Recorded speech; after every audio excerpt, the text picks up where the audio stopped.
When 11-year-old Jessica Arnold watched Elvis Presley stumble across the stage on June 26, 1977, she had no idea she was witnessing history. Her dying grandmother clutched a faded photograph and whispered words that made no sense. "He's singing it for someone who couldn't stay." 3 days later, Elvis was dead.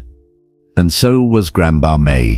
But before she died, May grabbed Jessica's hand and made her promise one thing: "Find the red envelope in my music box. The truth is inside, a truth about a soldier who saved Elvis's life and lost his own." What Jessica discovered in that envelope would change everything. A secret connection between her family and the king of rock and roll, letters written but never sent, a promise kept for 18 years in the most heartbreaking way possible, and a truth so painful that nobody, not Elvis, not her grandmother, not the world, was ready to hear it. This is the story of one frozen moment in 1959 that echoed for nearly 2 decades. A story about sacrifice, guilt, and 3 people trying to honor the same promise while carrying unbearable pain alone. The heartbreaking truth started with a concert. But it began much earlier, with a young soldier who couldn't swim and the terrifying choice he made on a frozen German pond. Jessica didn't know any of this yet as she pressed her hands against the cold metal railing at Market Square Arena. But she was about to find out. Jessica Chen pressed her small hands against the cold metal railing and stared at the enormous stage below. Thousands of people filled Market Square Arena in Indianapolis, their voices creating a roar that made her chest vibrate. She had never seen so many people in one place before. "Grandma, why are we here?" Jessica asked for the 100th time that day. Her grandmother, May, didn't answer. She sat in the wheelchair beside Rosie, her thin fingers clutching a faded photograph against her chest. May's breathing came in short, raspy bursts. The oxygen tank attached to her wheelchair hissed softly, almost like it was whispering secrets. Jessica was 11 years old, and she knew what dying looked like. The doctors said Grandma May had maybe 2 months left, maybe less. But 3 days ago, May had opened her eyes in the hospital and said 5 words that changed everything: "Take me to see Elvis."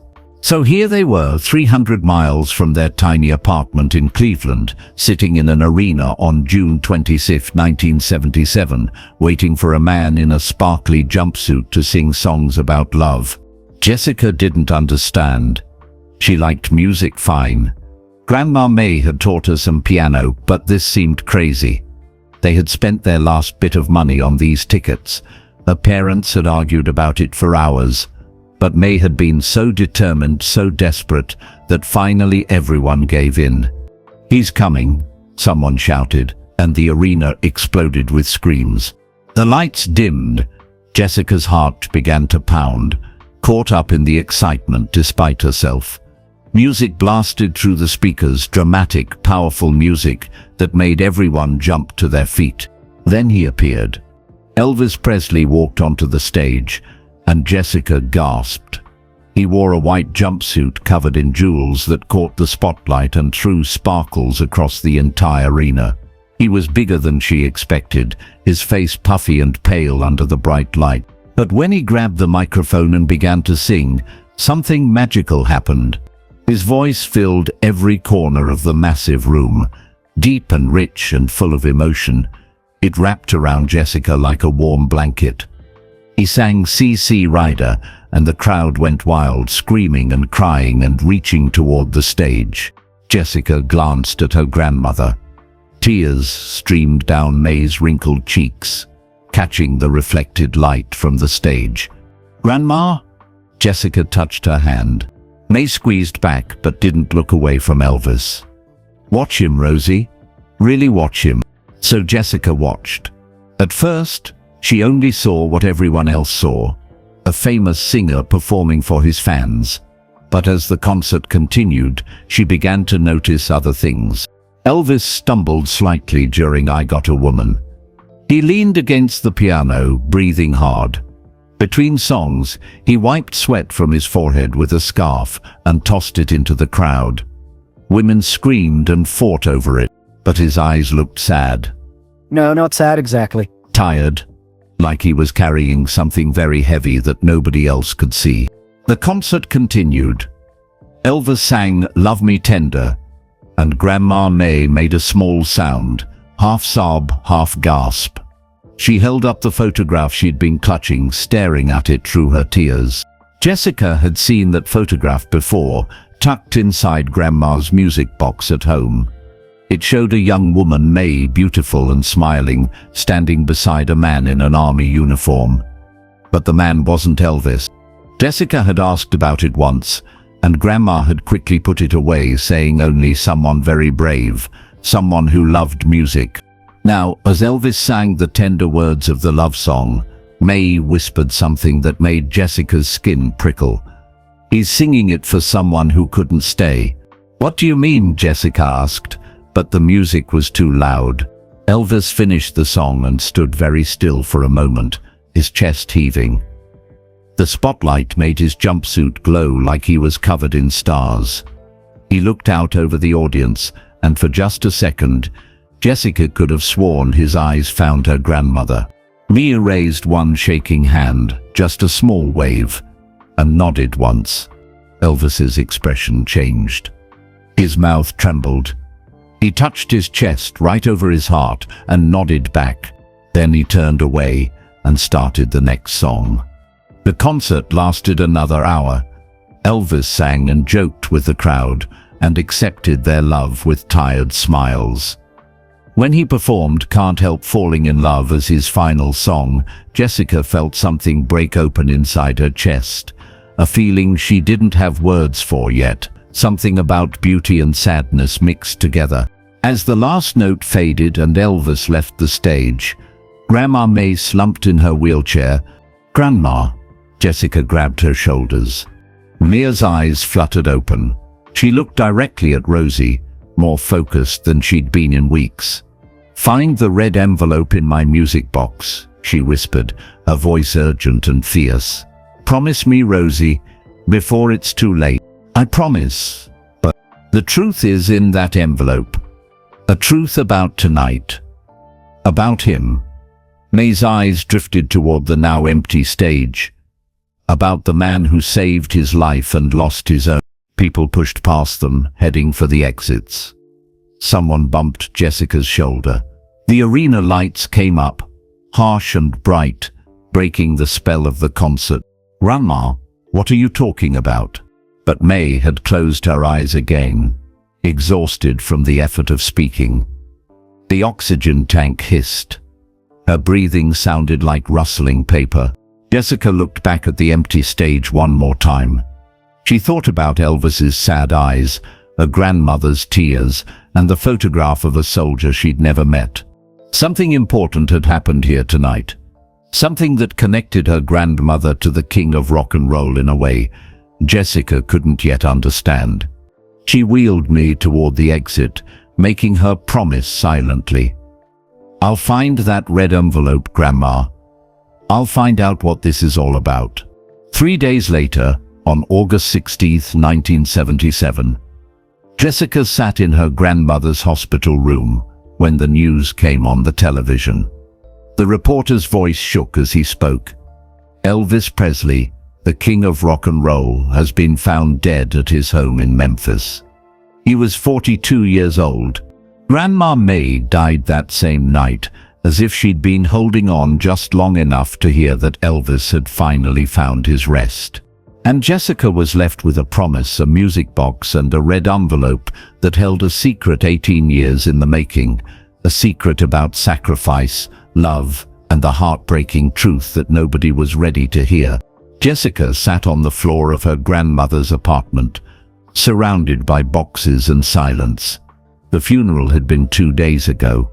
Her parents were in the kitchen, sorting through Grandma May's dishes and talking in low voices about what to keep and what to donate.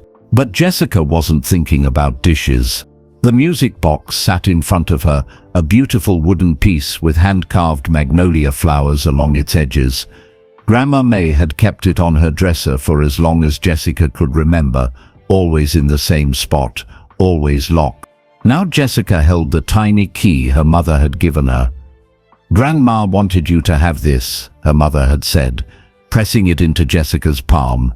"She told me before she went into the hospital." Jessica's hand shook as she inserted the key and turned it. The lock clicked open. Inside, purple velvet lined the bottom. A small brass mechanism sat in the center, the part that would play music if she wound it up. But Jessica ignores that for now. She was looking for the red envelope. She lifted the velvet lining carefully. Her fingers found the edge of paper. There it was.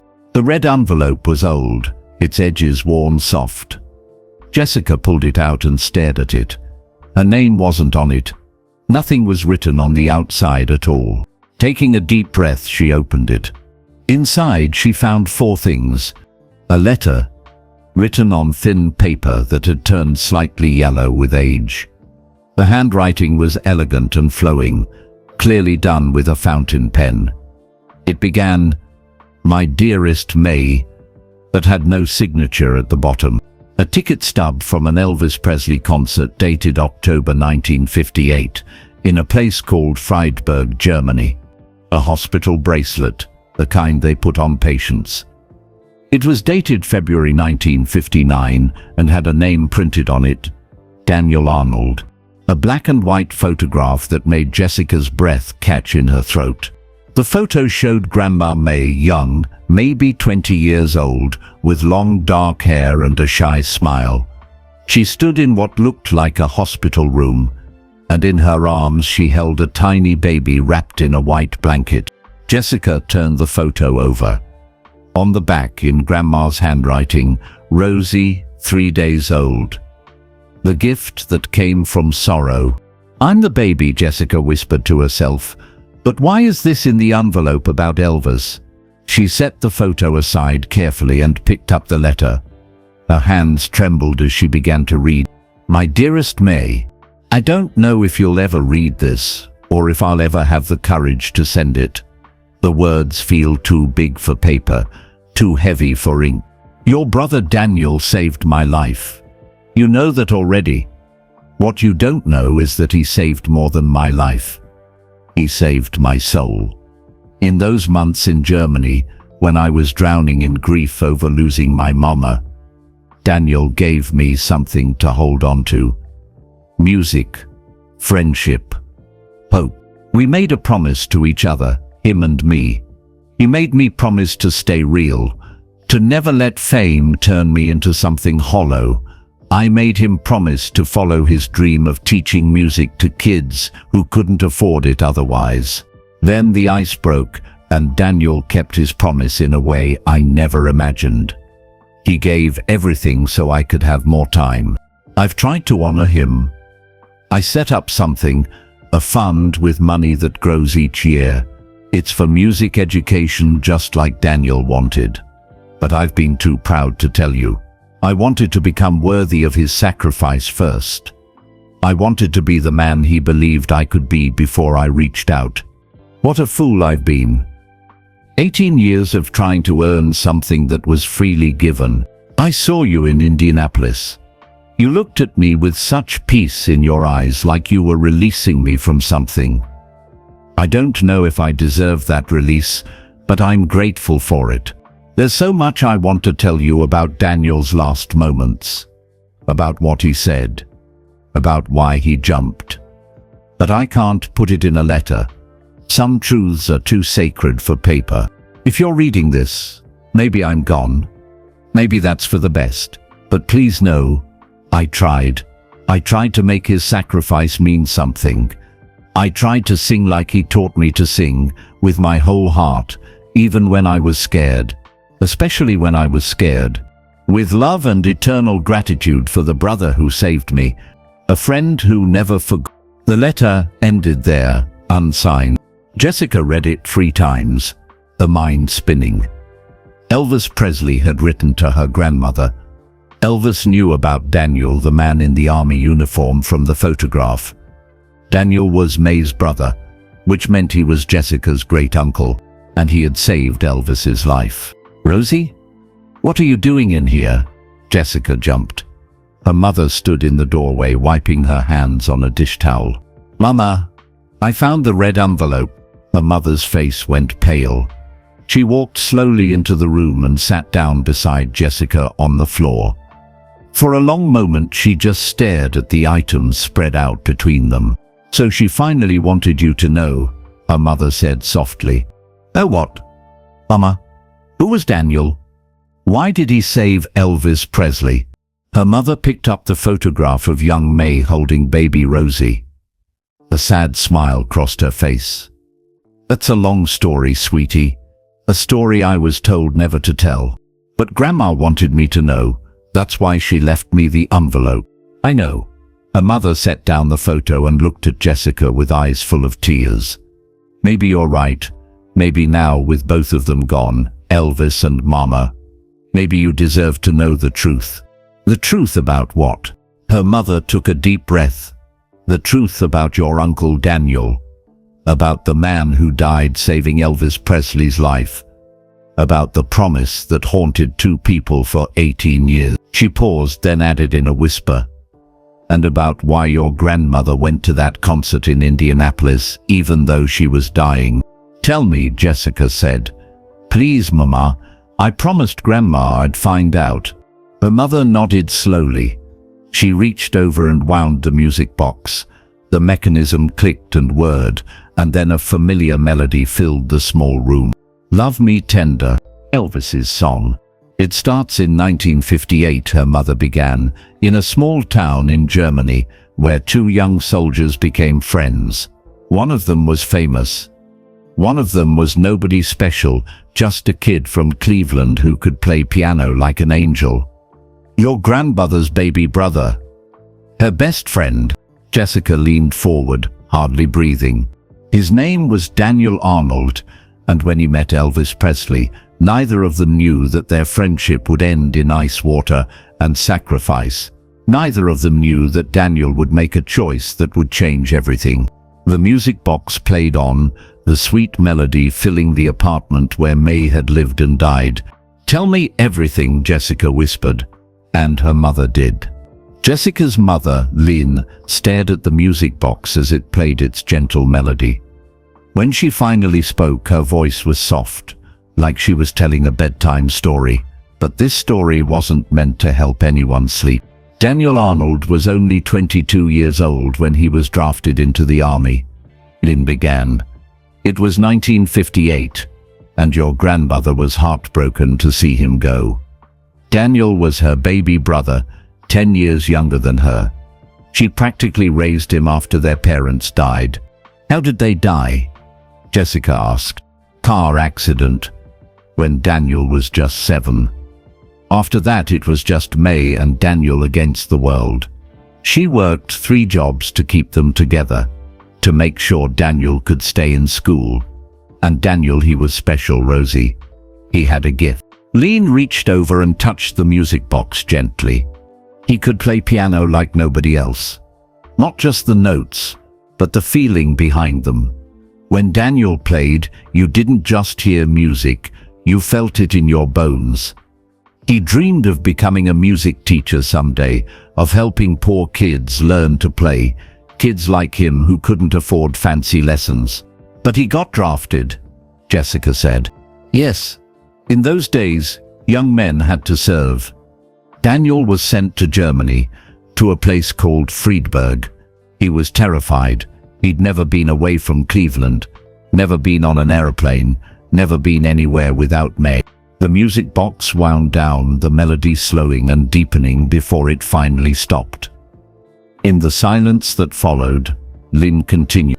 3 weeks after Daniel arrived in Germany, he was assigned to a special unit. And that's where he met Elvis Presley. Jessica's heart beat faster.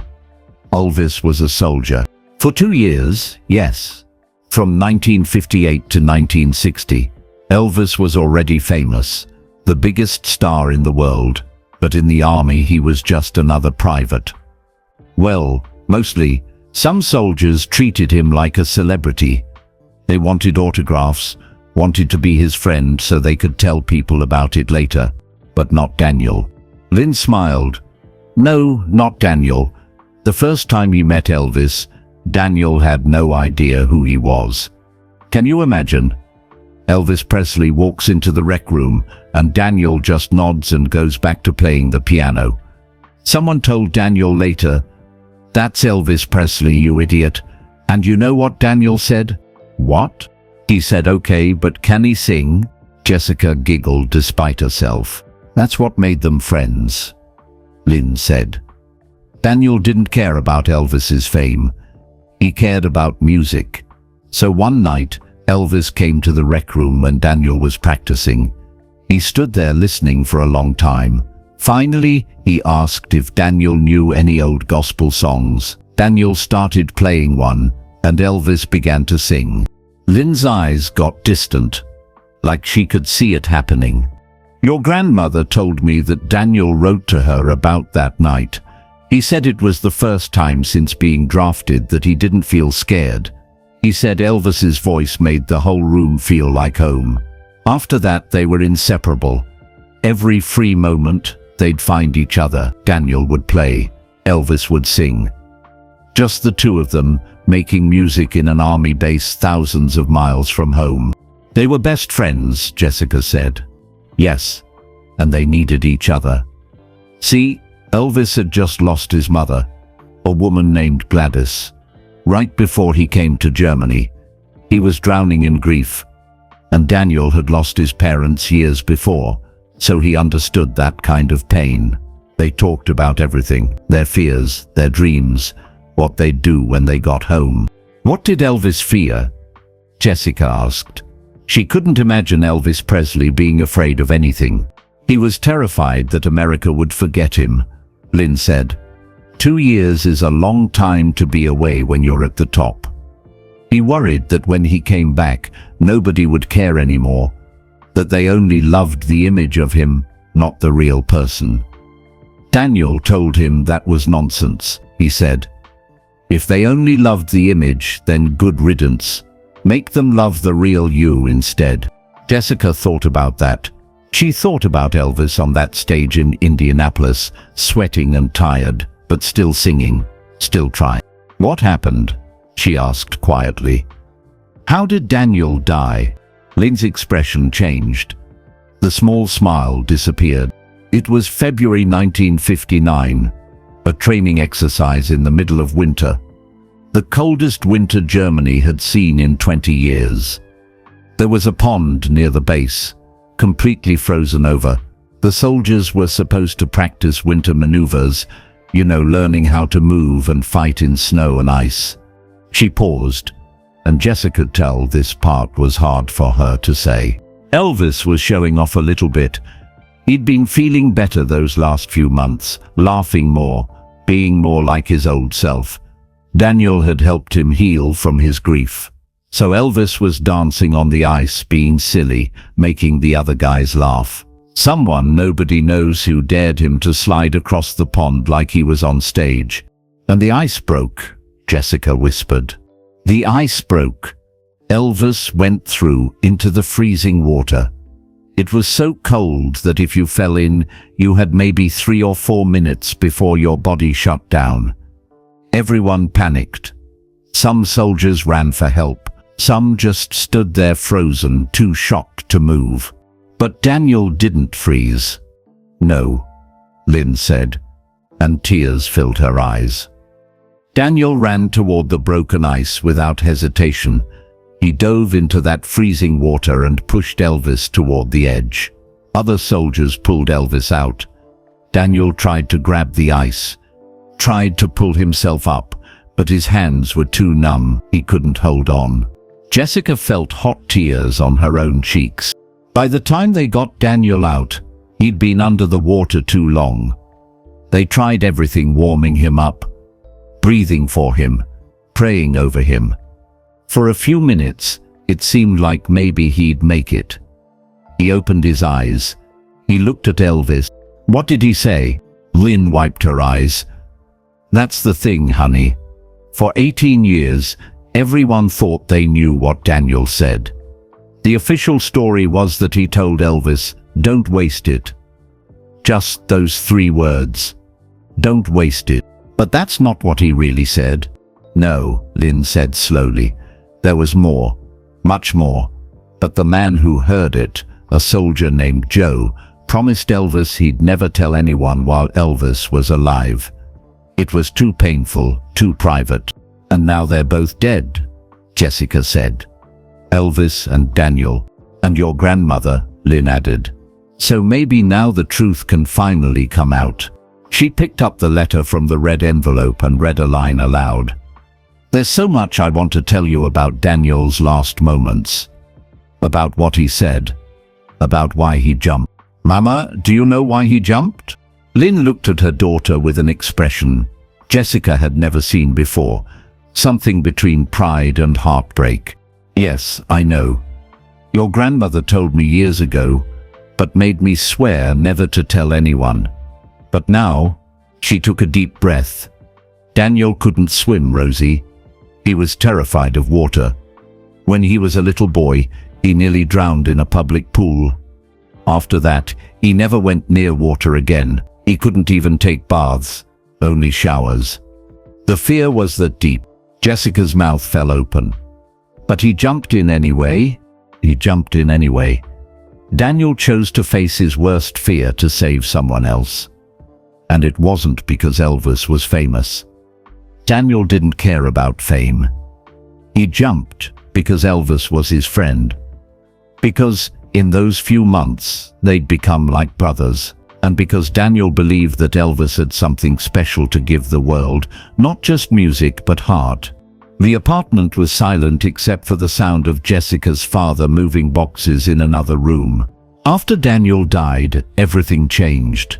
Lynn continued. Elvis was never the same. He blamed himself. He carried that guilt for the rest of his life. And your grandmother, May, she was destroyed. Her baby brother, the person she'd sacrificed everything for, was gone, and he died, saving someone she'd never even met. Did she hate Elvis? Jessica asked. No, Lynn said firmly. That's the thing. She could never hate him. Because 3 weeks after Daniel's funeral, Elvis came to Cleveland. What?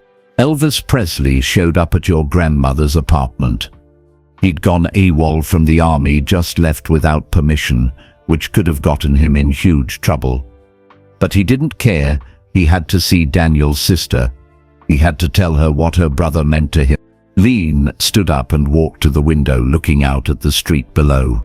Your grandmother never told me exactly what Elvis said that day. It was too personal, too sacred. But I know he cried. I know he promised to honor Daniel's memory. And I know that when he left, he gave May an envelope full of cash, enough to cover Daniel's funeral expenses and more. Is that when he started the fund? Jessica asked, remembering the letter. Yes. He set up something called the DC Memorial Fund. DC for Daniel Arnold. Every month, money went into it. Money for music education, just like Daniel dreamed about. But the letter said the money just sat there, Jessica said. It never got used. I don't know about that part, Lynn admitted. Your grandmother never mentioned any fund. She started teaching piano out of this apartment.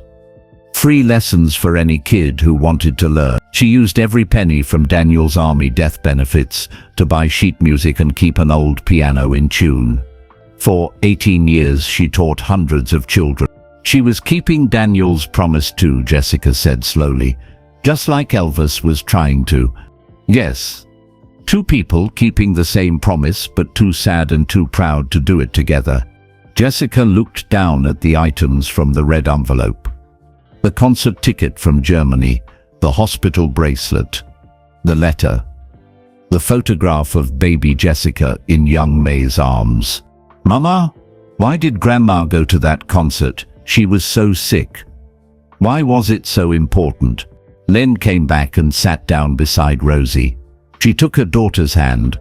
Because she heard Elvis was dying too.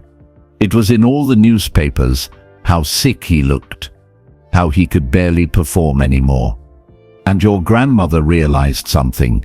She'd spent 18 years teaching music in Daniel's memory, but she'd never told Elvis. He'd spent 18 years feeling guilty, trying to earn the right to live, and she'd never released him from that burden. So she went to tell him it was okay, Jessica said. Yes, she went to show him that Daniel's sacrifice wasn't wasted, that Daniel would be proud, that Elvis could finally rest. And 3 days later, Elvis died. Yes, they sat together in silence, surrounded by cardboard boxes and memories. Finally, Jessica asked the question that had been building inside her since the concert. Mama, what was the heartbreaking truth? The one nobody was ready for. Lynn looked at her daughter with eyes full of love and sorrow. That, my sweet girl, is something I don't fully know. Your grandmother said there was more to the story, something about Daniel's last words, something about why he really jumped. She said Joe, the soldier who pulled them from the water, knew the whole truth, and she said that truth would change everything. How do we find Joe? I don't know if we can, honey. It's been 18 years. But Jessica's mind was already working. She thought about the letter, about Elvis's promise, about the fund sitting somewhere with money that was supposed to help kids learn music. We have to try, Jessica said, for Daniel, for Grandma May, for Elvis. Lynn hugged her daughter close. You sound just like your great-uncle, brave and determined. Outside, the afternoon sun began to set, painting the small apartment in shades of gold. The music box sat silent on the floor, holding its secrets, and Jessica held the red envelope, feeling the weight of a promise made 18 years ago by a soldier who jumped into freezing water because he loved music and friendship more than he feared death. The heartbreaking truth was still hidden, waiting to be discovered. But Jessica Chen was ready to find it. 1 week after opening the red envelope, Jessica couldn't stop thinking about Joe, the soldier who knew the truth. The man who heard Daniel's last word. She spent hours at the Cleveland Public Library, searching through old newspapers on microfilm.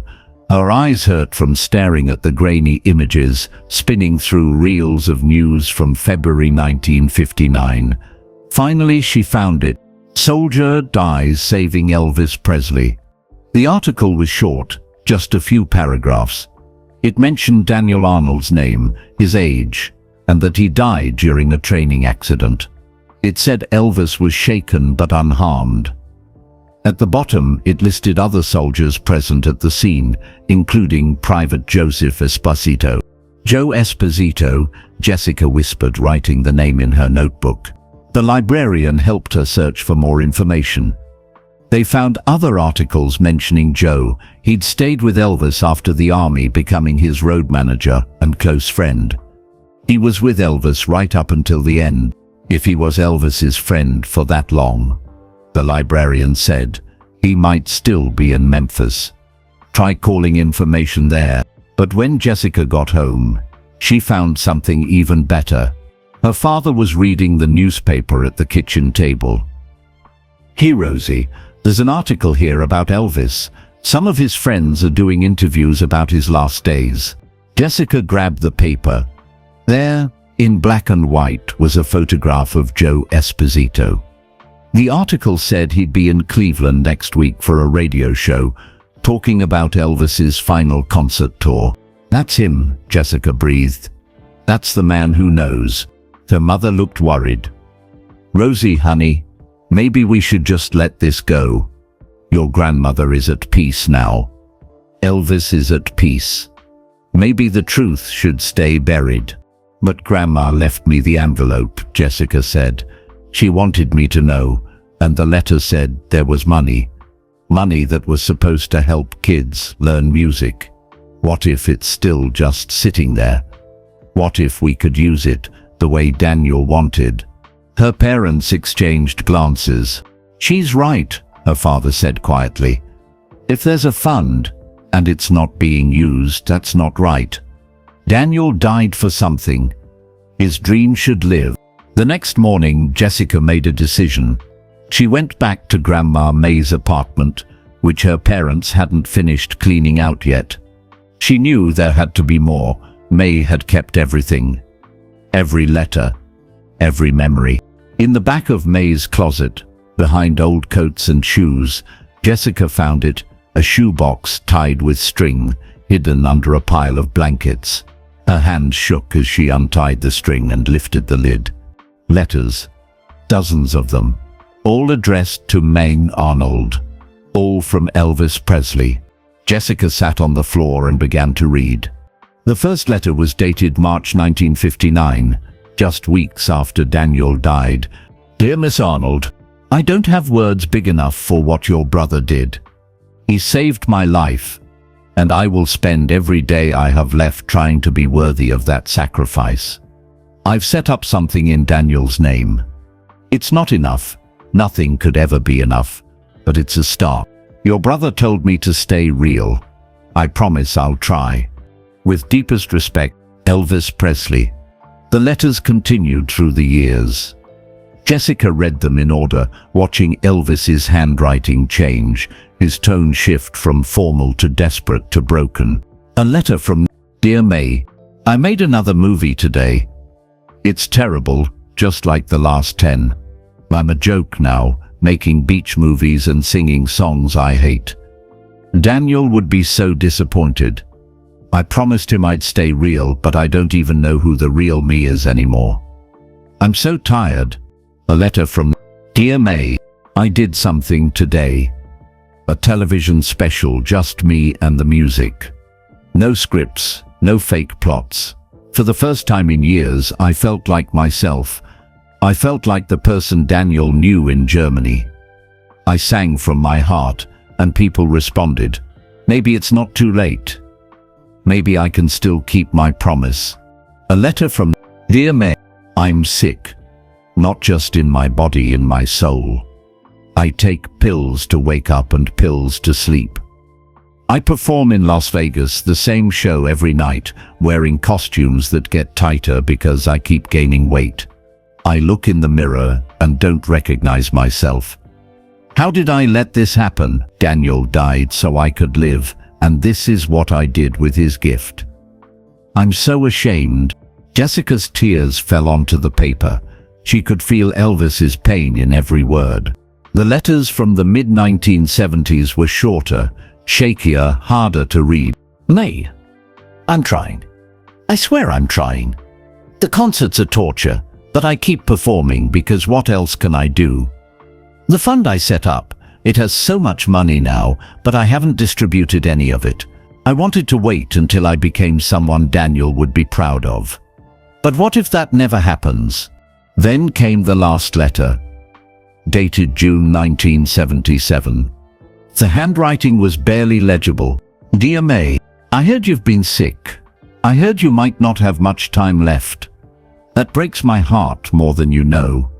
You're the last connection I have to Daniel, to that person I used to be. I'm planning one more tour.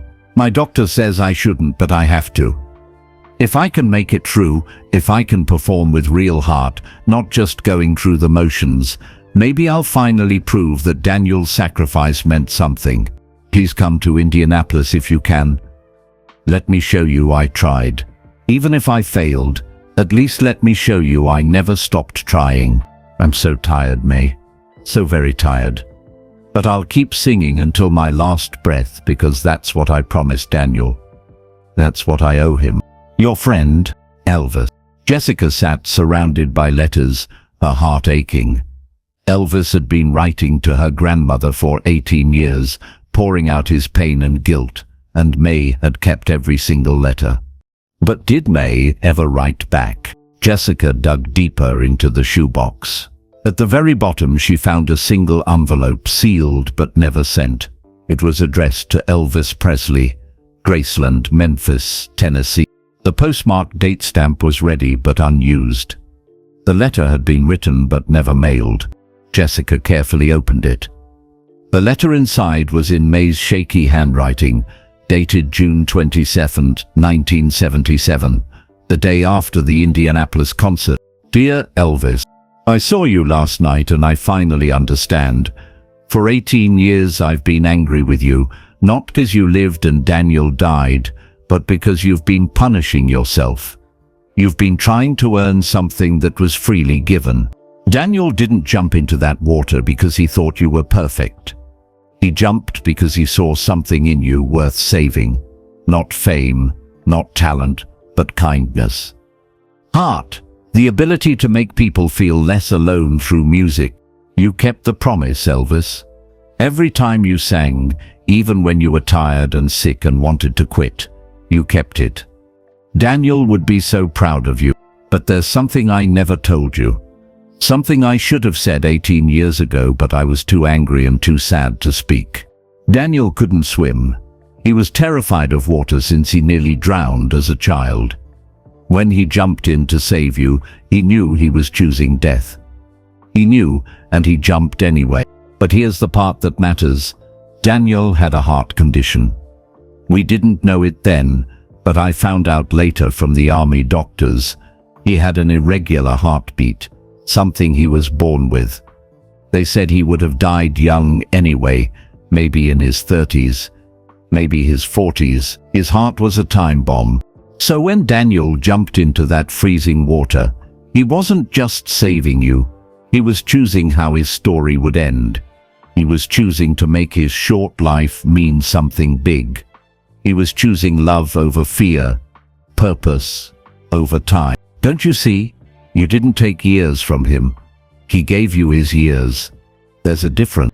I've spent 18 years teaching children to play piano, using every penny Daniel left behind. I've taught hundreds of kids, and every one of them is part of Daniel's legacy. Every child who learns to make music is proof that Daniel's choice mattered. You've done the same in your own way. Every person you've made feel less alone, every heart you've touched with your voice, that's Daniel's legacy too. Stop trying to earn what you already paid for with 18 years of carrying guilt that was never yours to carry. Rest now, Elvis. You've done enough. Daniel would want you to rest. With forgiveness and gratitude, me Arnold. Jessica read the letter 3 times, tears streaming down her face. Grandma May had written the truth, had offered Elvis the forgiveness he desperately needed. But she'd never sent it. Why didn't you mail it? Jessica whispered to the empty apartment. Why didn't you tell him? Then she noticed something, a date written at the bottom of the letter in different ink, like it had been added later. Too late. He's gone. I'll tell him when I see him. Elvis died on August 16, 1977. May had written this letter 7 weeks before his death. 7 weeks when she could have sent it, could have released him from his guilt. But she hadn't. And now they were both gone, both carrying their pain to their graves. Jessica looked at all the letters spread around her. 18 years of guilt, grief, and 2 people trying to honor the same promise, but never talking to each other about it. This is the heartbreaking truth, Jessica said aloud. They were both doing the same thing. They were both keeping Daniel's promise. But they were too sad and too proud to do it together, and now it's too late. She gathered all the letters carefully and put them back in the shoebox. But she kept May's unsent letter separate. Someone needed to read it. Someone needed to know that May had forgiven Elvis, even if she never got to tell him. Someone needed to know the whole truth about why Daniel jumped, about his heart condition, about his choice to make his short life mean something eternal. The next week, when Joe Esposito came to Cleveland, Jessica would be ready. She would show him the letters. She would tell him everything. And maybe, finally, Daniel's story could have the ending it deserved. Not an ending of guilt and grief, but one of love, sacrifice, and the music that connects us all. Jessica stood up, holding the shoebox close to her chest. Outside, the sun was setting, painting the sky in shades of orange and gold. I'll finish the story, she promised the empty apartment, promised her grandmother's memory, promised the uncle she never met. I'll make sure everyone knows the truth.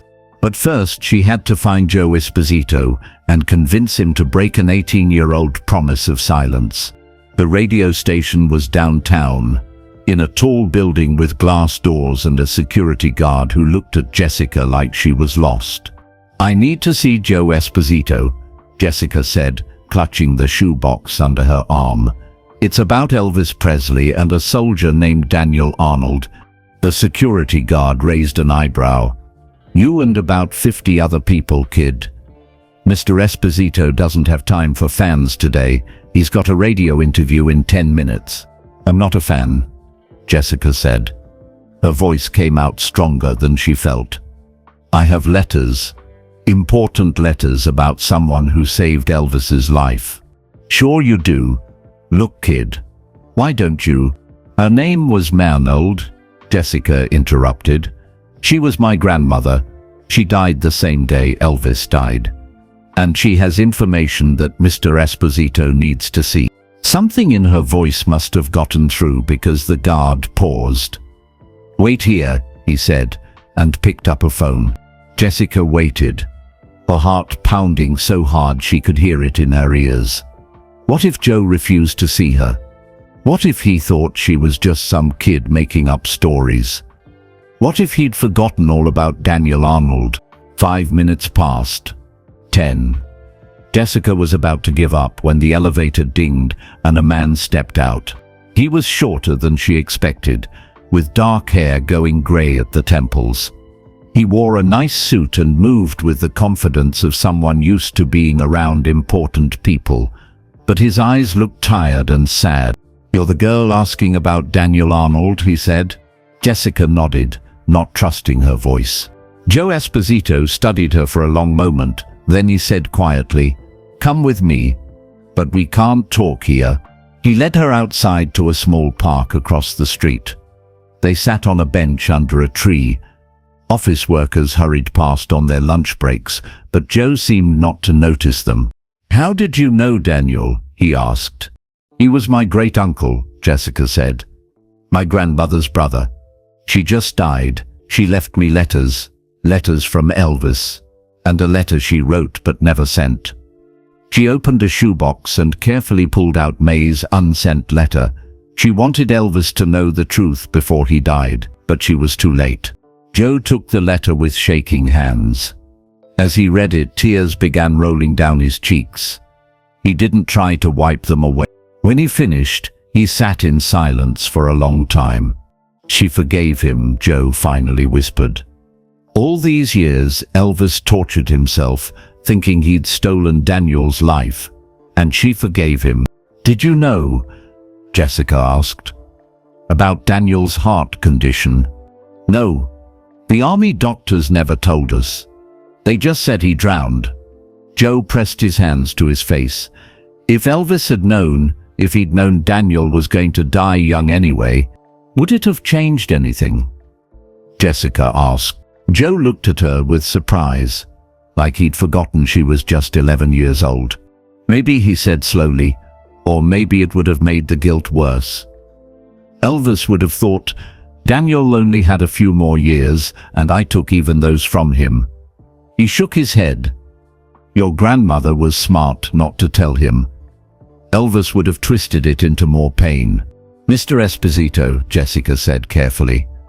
"The letter Elvis wrote, the one in the red envelope, it said you knew something about Daniel's last words, something Elvis made you promise not to tell while he was alive."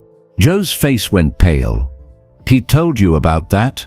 "He told my grandmother, and now they're both dead." Jessica leaned forward. "Please, I need to know what Daniel really said. I need to understand why he jumped." "You're just a kid," Joe said, but his voice wasn't mean. It was protective. "This is heavy stuff, painful stuff. My grandmother was dying when she took me to that concert," Jessica said. "She used her last bit of strength to see Elvis one more time. She wanted to release him from something, from the guilt, from the promise, from whatever was haunting him. I need to understand what that was. I need to finish what she started." Joe stood up and walked a few steps away, his back to her. When he spoke, his voice was rough with emotion. I was there that day. February 12, 1959. It was so cold, Rosie.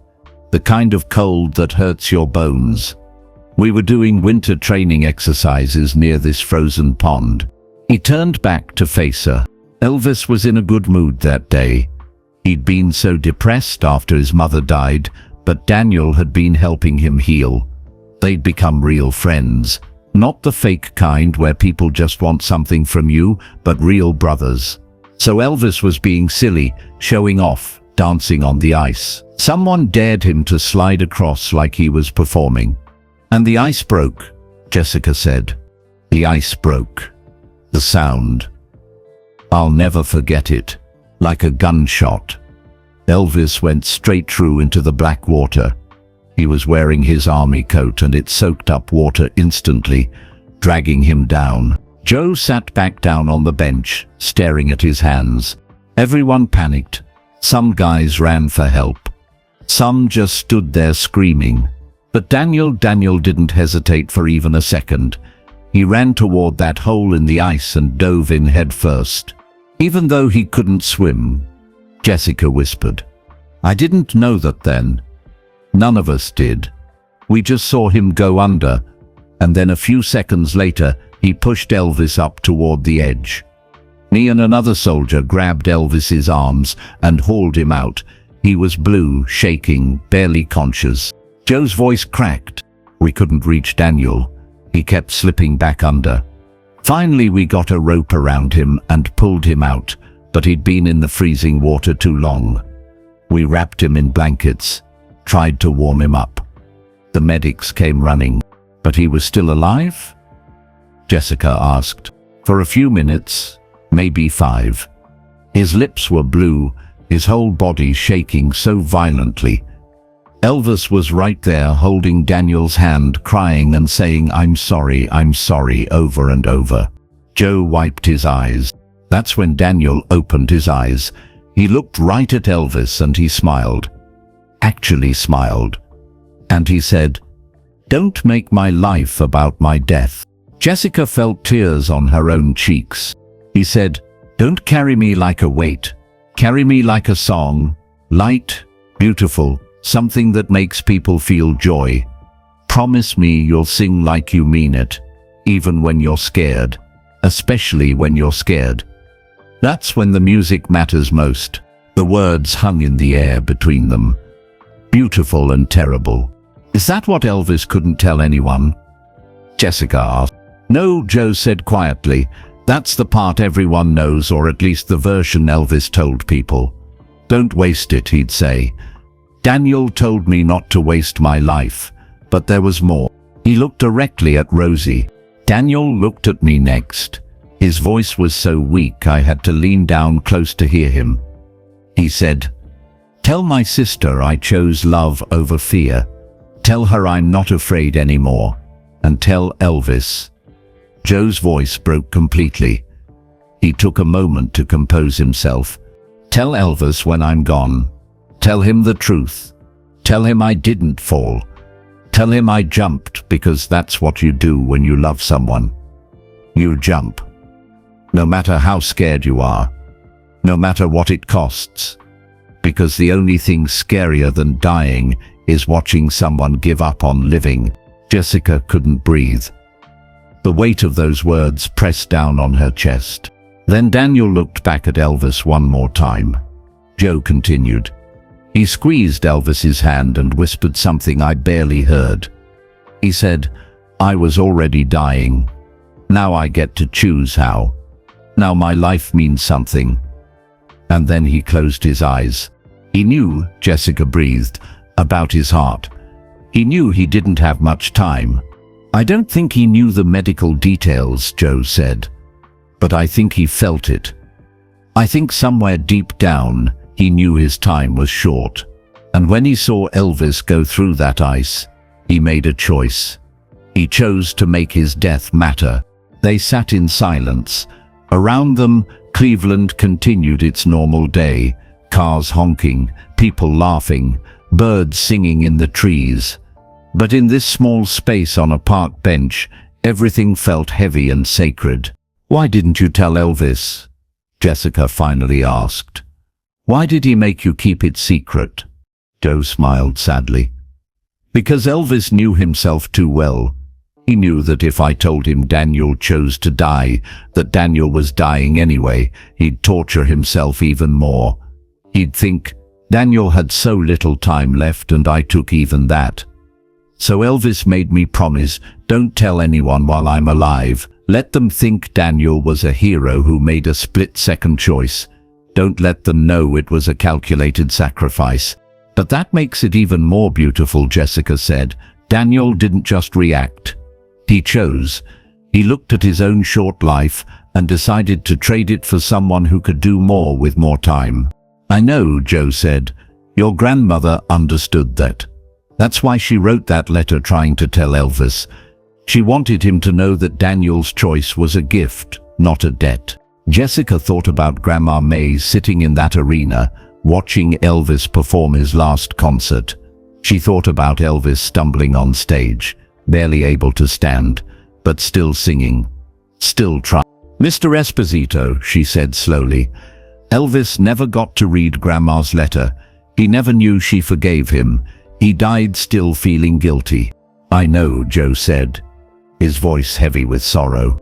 "But the fund," Jessica said. "The DC Memorial Fund. Elvis said in his letter that it had all this money for music education. What happened to it? Is it still there?" Joe looked at her with sudden intensity. "Why do you ask?" "Because that was Daniel's dream. To help kids learn music. And Grandma May was doing the same thing, teaching piano to poor kids for free. They were both keeping Daniel's promise, but they never knew about each other.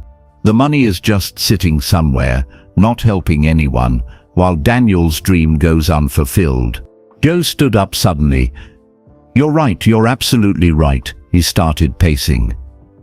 "I've been helping manage Elvis's estate since he died. I've seen the paperwork for that fund. It has almost $500,000 in it, just sitting there in legal limbo because Elvis set it up so secretly that nobody knows what to do with it." "Can we use it?" Jessica asked, standing too. "Can we finally make it work the way Daniel wanted?" Joe looked at her, really looked at her, and something like hope crossed his face. "Kid, I think you might be exactly what we need. Someone who knows the whole story, someone who understands what Daniel really wanted, someone connected to both sides of this tragedy." He pulled out a business card and wrote something on the back. "This is my hotel. I'm here until tomorrow. Can you bring your parents and meet me tonight? We need to talk about this properly. We need to figure out how to honor Daniel's memory the right way, the way both he and Elvis wanted, the way your grandmother wanted." Jessica took the card, her hands trembling with excitement and fear. "There's one more thing," Joe said. "Elvis made a recording right before he died. Just him at the piano, playing and singing. No production, no backup singers, just raw and honest. He said it was the most real music he'd made in years." "Where is it?" "At Graceland. In his bedroom. And it's addressed to your grandmother." Joe's eyes filled with tears again. I think he was trying to show her he'd finally understood, that he'd finally found his way back to being real. Jessica felt her heart might burst. "Can I hear it?" "I'll see what I can do," Joe said. "But first we need to deal with that fund. We need to make sure Daniel's sacrifice wasn't for nothing. We need to help those kids learn music just like he dreamed." As Joe walked back toward the radio station, Jessica stood in the park holding the shoebox of letters. She felt the weight of 18 years of pain and guilt and unspoken love pressing down on her shoulders. But she also felt something else, purpose. She was going to finish what Daniel started, what Elvis tried to continue, what Grandma May dedicated her life to. She was going to make sure Daniel's choice, his brave, beautiful, terrifying choice, meant something that would last forever.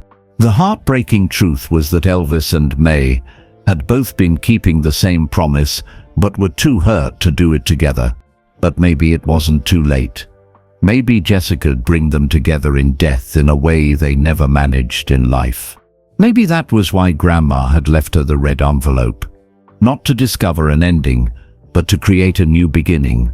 That evening, Jessica sat in Joe Esposito's hotel room with her parents. The room was nicer than any hotel Jessica had ever seen, with a big window overlooking the city lights. Joe had ordered pizza, but nobody was eating much. They were too focused on the papers spread across the desk. "This is the DC Memorial Fund," Joe said, pointing to legal documents. Elvis established it in March 1959, exactly 1 month after Daniel died. He put in $10,000 to start. That was a fortune back then. And every month since, he automatically deposited more money. Jessica's father leaned forward, studying the papers. $500,000, he said softly. "That's incredible." "The problem is," Joe continued, "Elvis was so secretive about it that he created all these legal protections. He didn't want anyone to know it was his money. He didn't want publicity. He just wanted Daniel's dream to happen quietly."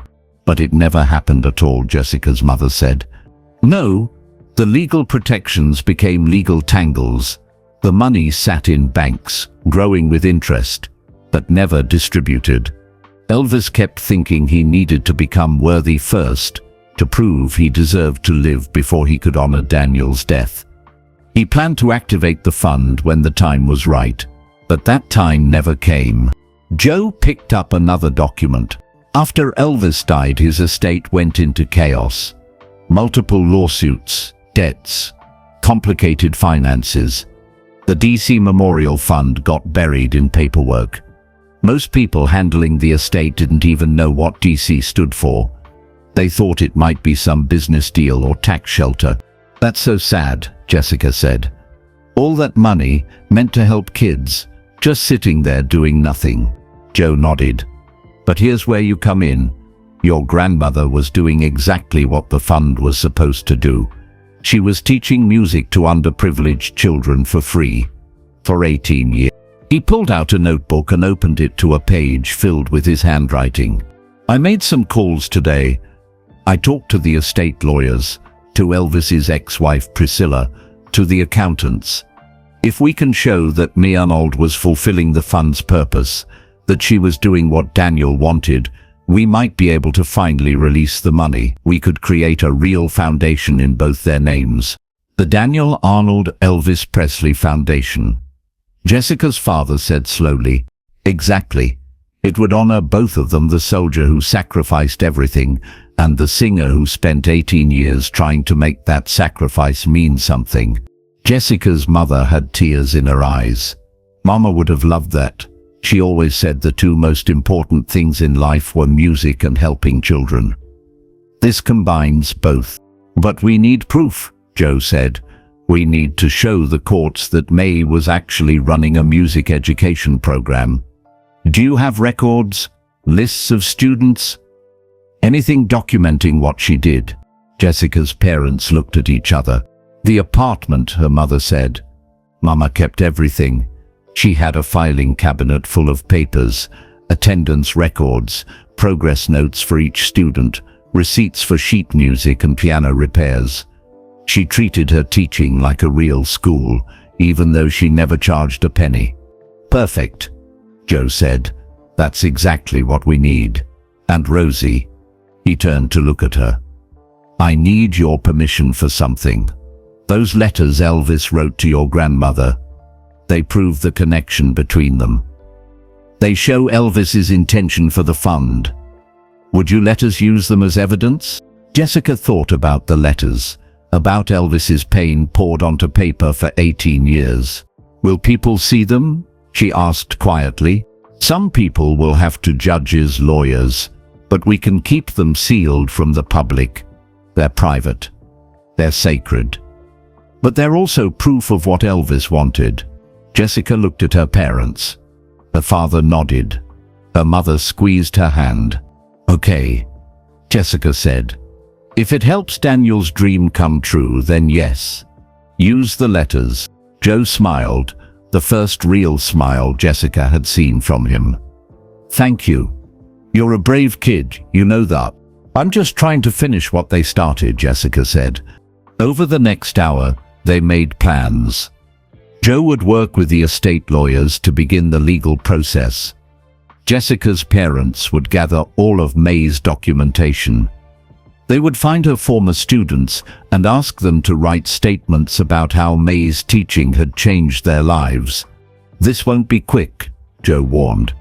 "Legal stuff never is. It might take months, maybe a year." "That's okay," Jessica said. "Daniel waited 18 years. We can wait a little longer to do it right." As the meeting wound down, Jessica remembered something. "Mr. Esposito, you said Elvis made a recording. Something for my grandmother. Can I really hear it?" Joe's expression grew serious. "I talked to Priscilla today. She's willing to let you come to Graceland. There's more than just a recording, Rosie. Elvis left something. A package addressed to May Arnold and the girl who will understand." Jessica's breath caught.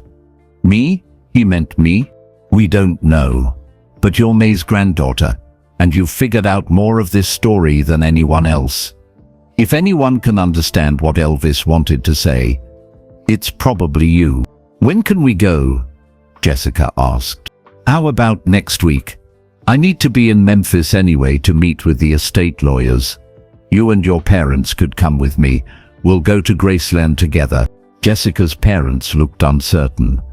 The trip would be expensive. They'd already spent so much on the funeral. Joe seemed to read their minds.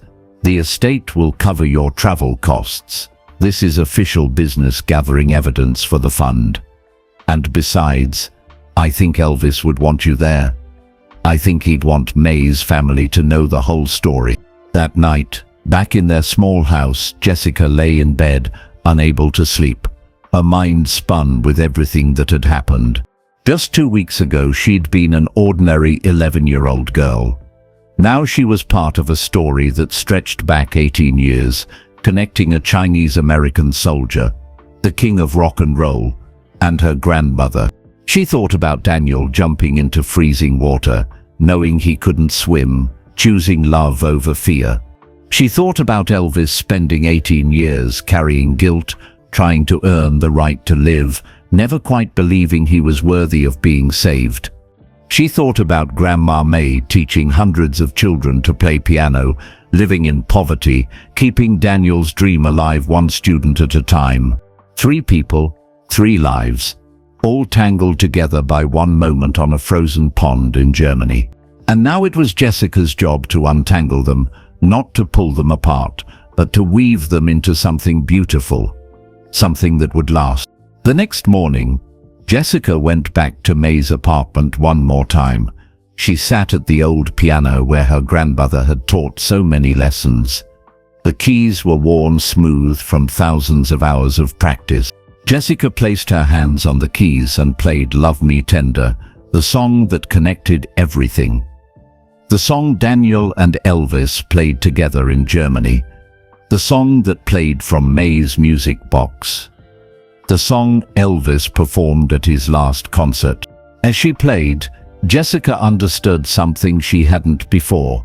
The heartbreaking truth wasn't just that Elvis and May had been keeping the same promise apart. It was that they both thought they had to be perfect to honor Daniel.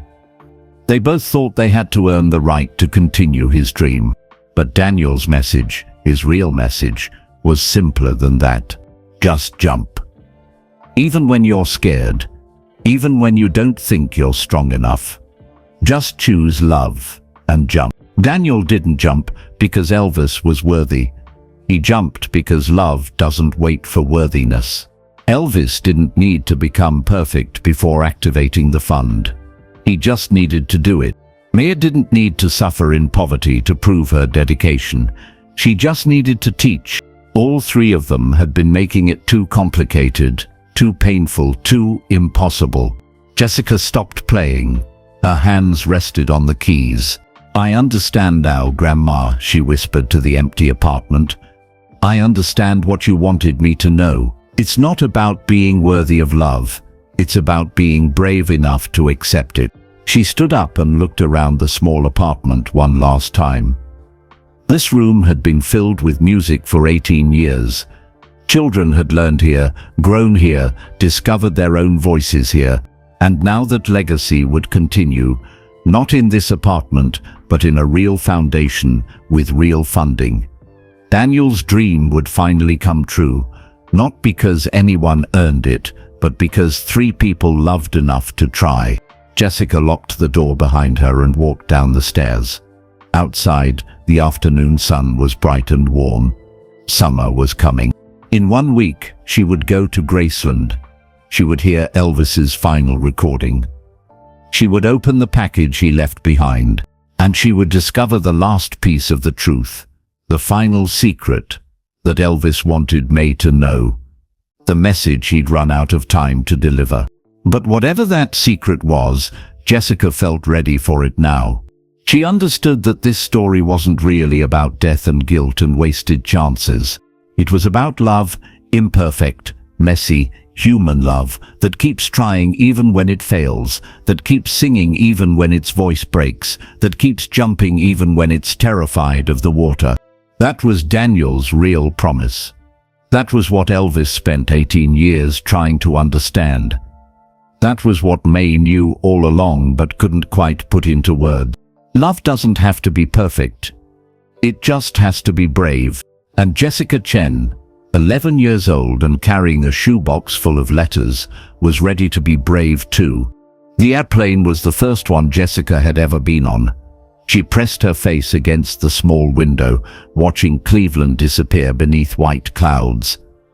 Her stomach felt funny, partly from the flight, partly from nervousness about what waited for her in Memphis. Joe Esposito sat across the aisle, reading through papers. Her parents sat together behind her, holding hands. Everyone was quiet, lost in their own thoughts about what they might find at Graceland. When the plane landed in Memphis, the summer heat hit Jessica like a wall. It was so different from Cleveland, thicker, heavier, like the air itself was tired. A black car picked them up at the airport. As they drove through Memphis, Jessica stared out the window at the unfamiliar city. Everything felt slower here, more spread out. The driver pointed out places Elvis used to visit, a restaurant, a movie theater, a music store. Then they turned onto a street called Elvis Presley Boulevard, and Jessica saw it, Graceland. The mansion sat behind a stone wall, white columns gleaming in the afternoon sun. Even though Elvis had only been dead for 3 weeks, the front gates were already covered with flowers, letters, teddy bears and photographs. Hundreds of fans stood outside in the heat, crying and singing and keeping vigil. The car pulled through a side gate, away from the crowds. Jessica's heart pounded as they drove up the long driveway. A woman waited on the front steps. She was beautiful, with dark hair and sad eyes. She wore a simple black dress. "That's Priscilla," Joe said quietly. Elvis's ex-wife. Priscilla Presley came down the steps as they got out of the car.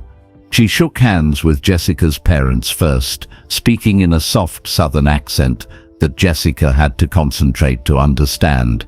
Then she knelt down in front of Rosie. "You must be May's granddaughter," Priscilla said. "Joe told me about you, about the letters, about Daniel Arnold." "Yes, ma'am," Jessica said. Elvis talked about Daniel sometimes, especially near the end. He said Daniel was the best friend he ever had, the only person who treated him like a regular human being. Priscilla's eyes filled with tears. "I wish I could have met him." "Me too," Jessica said. "He died before I was born." Priscilla stood and wiped her eyes. "Come inside. It's too hot out here. And there's something upstairs that Elvis wanted your grandmother to have. Now it's yours, I suppose." They followed her through the front door into a world Jessica couldn't have imagined. Everything was decorated in ways she'd never seen. Bright colors, thick carpets, fancy furniture. It was like walking into a dream, or maybe a movie set. But underneath all the glamour, the house felt sad, empty, like it was mourning too. Priscilla led them upstairs. "We've kept Elvis's bedroom exactly as it was," she said. "Nobody's touched anything. The package is on his nightstand right where he left it." She opened a door, and they entered Elvis Presley's private bedroom. It was surprisingly simple. A large bed with dark covers, wood furniture, family photographs on the walls, and on the nightstand, a sealed manila envelope with careful handwriting on the front. "For May Arnold and the girl who will understand." Jessica's hands shook as Priscilla handed her the envelope. "Take your time," Priscilla said. "We'll wait downstairs." "No," Jessica said quickly. "Please stay, all of you. This isn't just my story, it belongs to everyone here." So they gathered in Elvis's bedroom. Rosie, her parents Joe and Priscilla, as Jessica carefully opened the envelope. Inside was a letter and a cassette tape. Jessica unfolded the letter and began to read aloud. Her voice shook, but she kept going. "Dear May, if you're reading this, I'm gone. Maybe that's for the best. I couldn't keep the promise I made your brother. I tried to live a life worth his sacrifice, but I became a carnival act, a joke, a man trapped in his own prison. I set up a fund for Daniel. I wanted to help kids learn music, like he wanted to do, but I was too proud to tell you. I wanted to be the hero who saved himself before he saved others. What a fool I was. I saw you at Indianapolis. You looked at me not with disappointment, but with peace. That's when I knew Daniel's promise wasn't about becoming perfect. It was about being human and trying anyway." I made a recording. Just me and a piano. No audience. No jumpsuit. Just Elvis and Daniel's memory. It's the most honest music I've made in years. "Please forgive me for taking so long to understand what your brother tried to teach me. That the sacrifice isn't in the dying, but in the living, messy and imperfect as it is. With love and eternal gratitude, Elvis." P.S. Joe knows the rest. He heard what Daniel really said before he died. "I made him promise not to tell anyone while I was alive because I was afraid the truth would make my guilt worse, afraid it would make Daniel's choice seem calculated instead of heroic. But now I'm gone, and the truth can finally breathe. Let it breathe, May. Let it set us both free." The room was silent except for the sound of crying. Everyone had tears on their faces. Priscilla picked up the cassette tape with trembling hands. "There's a player over here," she said, setting it up on Elvis's dresser. She pressed play, and the room filled with sound. Piano music, simple, unadorned. Then Elvis's voice, singing without any production or effects, just raw and real and heartbreakingly beautiful. He was singing the melody from Love Me Tender, but there were no words, just humming like a lullaby, like something you'd sing to comfort a child or to comfort yourself. Jessica closed her eyes and listened. She could hear everything in that recording, all of Elvis's pain, all his love, all his desperate wish to go back to that person he'd been in Germany when Daniel was alive, and everything felt possible. The recording lasted maybe 3 minutes. When it ended, nobody moved. Finally, Joe spoke, his voice thick with emotion. He recorded that 3 days before he died, August 13th, he could barely sit up at the piano. His hands were shaking, but he insisted. He said, "I need to make something real before I go. Something Daniel would recognize as coming from my heart." "It's beautiful," Jessica's mother whispered. "It's the most beautiful thing he ever made," Priscilla said, "because it wasn't for anyone but himself and Daniel's memory. No audience to please, no image to maintain, Just Elvis, finally being real. Jessica opened her eyes. Can I hear it again? Priscilla played it 3 more times. Each time, Jessica heard something new. A catch in Elvis's breath, a moment where his voice almost broke, but held together, a tenderness she'd never heard in any of his famous recordings. This was the person Daniel had known. This was the friend who played piano late at night in Germany, far from home, grieving his mother and finding comfort in music. This was the real Elvis, that had been buried under fame and pills and jumpsuits and expectations. And in his final days, alone in his bedroom, he'd found that person again. Just for 3 minutes. Just long enough to say goodbye. There's one more thing, Joe said quietly. He pulled out a folded piece of paper from his jacket. Elvis wrote this the same day he made the recording. He gave it to me and said, "If anything happens to me, make sure this gets to May. Tell her I finally understand." He handed the paper to Rosie. It was a single paragraph in Elvis's shaky handwriting. Daniel didn't die to make me worthy. He died to show me I already was. That's what I couldn't see for 18 years. He didn't jump because I deserved to live. He jumped because love doesn't wait for deserving. It just jumps. Thank you for teaching your brother that kind of love. Thank you for forgiving me even though I never forgave myself. And thank you for going to Indianapolis to show me it was okay to rest. I'm ready to rest now. Jessica read it twice, then looked up at Joe.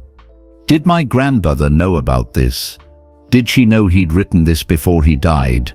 Joe shook his head. She died the same day Elvis did. They never got to exchange their final messages. She wrote him a letter forgiving him, but never sent it. He wrote her a letter accepting forgiveness, but died before it could be delivered. They were both trying to reach each other, Jessica said, her voice breaking. Right at the end, they both finally understood, but they ran out of time. Yes, Joe said simply. Jessica looked around the bedroom at all the faces, her parents, Joe, Priscilla, all crying but also smiling somehow, crying and smiling at the same time, like grief and joy were the same thing. This is the heartbreaking truth, Jessica said slowly, working it out as she spoke.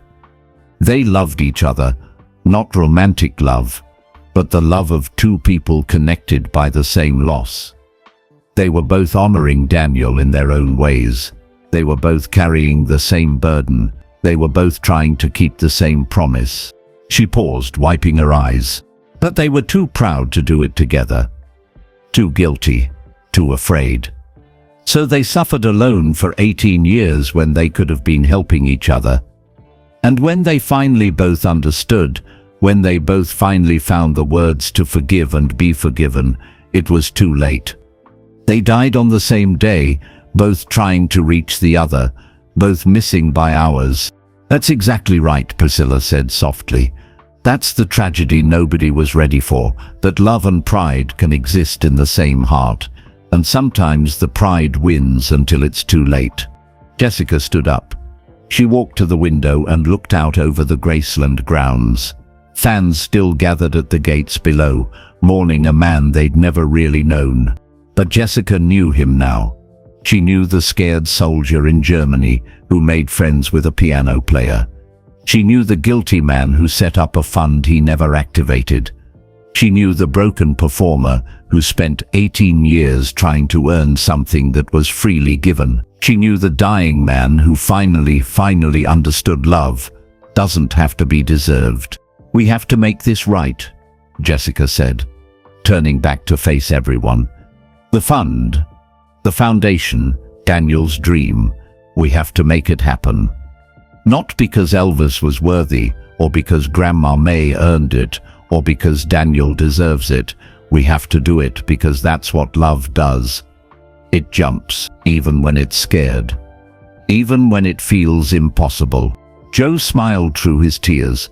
You sound just like Daniel. Good, Jessica said, because somebody has to finish what he started. Somebody has to make sure his jump meant something that lasts forever. She looked at the cassette tape, the letters, the final message from Elvis. "Can we take these?" she asked Priscilla. "Can we use them to help create the foundation?" Priscilla nodded. That's what Elvis would have wanted. That's what this was all for, to finally make Daniel's dream real. As they prepared to leave the bedroom, Jessica took one last look around. This room had been Elvis's sanctuary, his hiding place, his prison. He died here, alone, still trying to prove he deserved to live. But he'd also created something beautiful here in his final days, a recording that captured his real self, a letter that finally accepted love without conditions, a last gift for a woman he'd never really known but who understood his pain better than anyone. "Goodbye, Elvis," Jessica whispered. "Thank you for trying. Thank you for never giving up even when it hurt. Daniel was proud of you." I know he was. And somehow, standing in that bedroom, Jessica felt like it was true. Like somewhere Daniel Arnold was watching and smiling, proud of the friend who'd spent 18 years trying to honor him, proud of the sister who'd kept his dream alive, proud of the great niece who was about to bring it all together.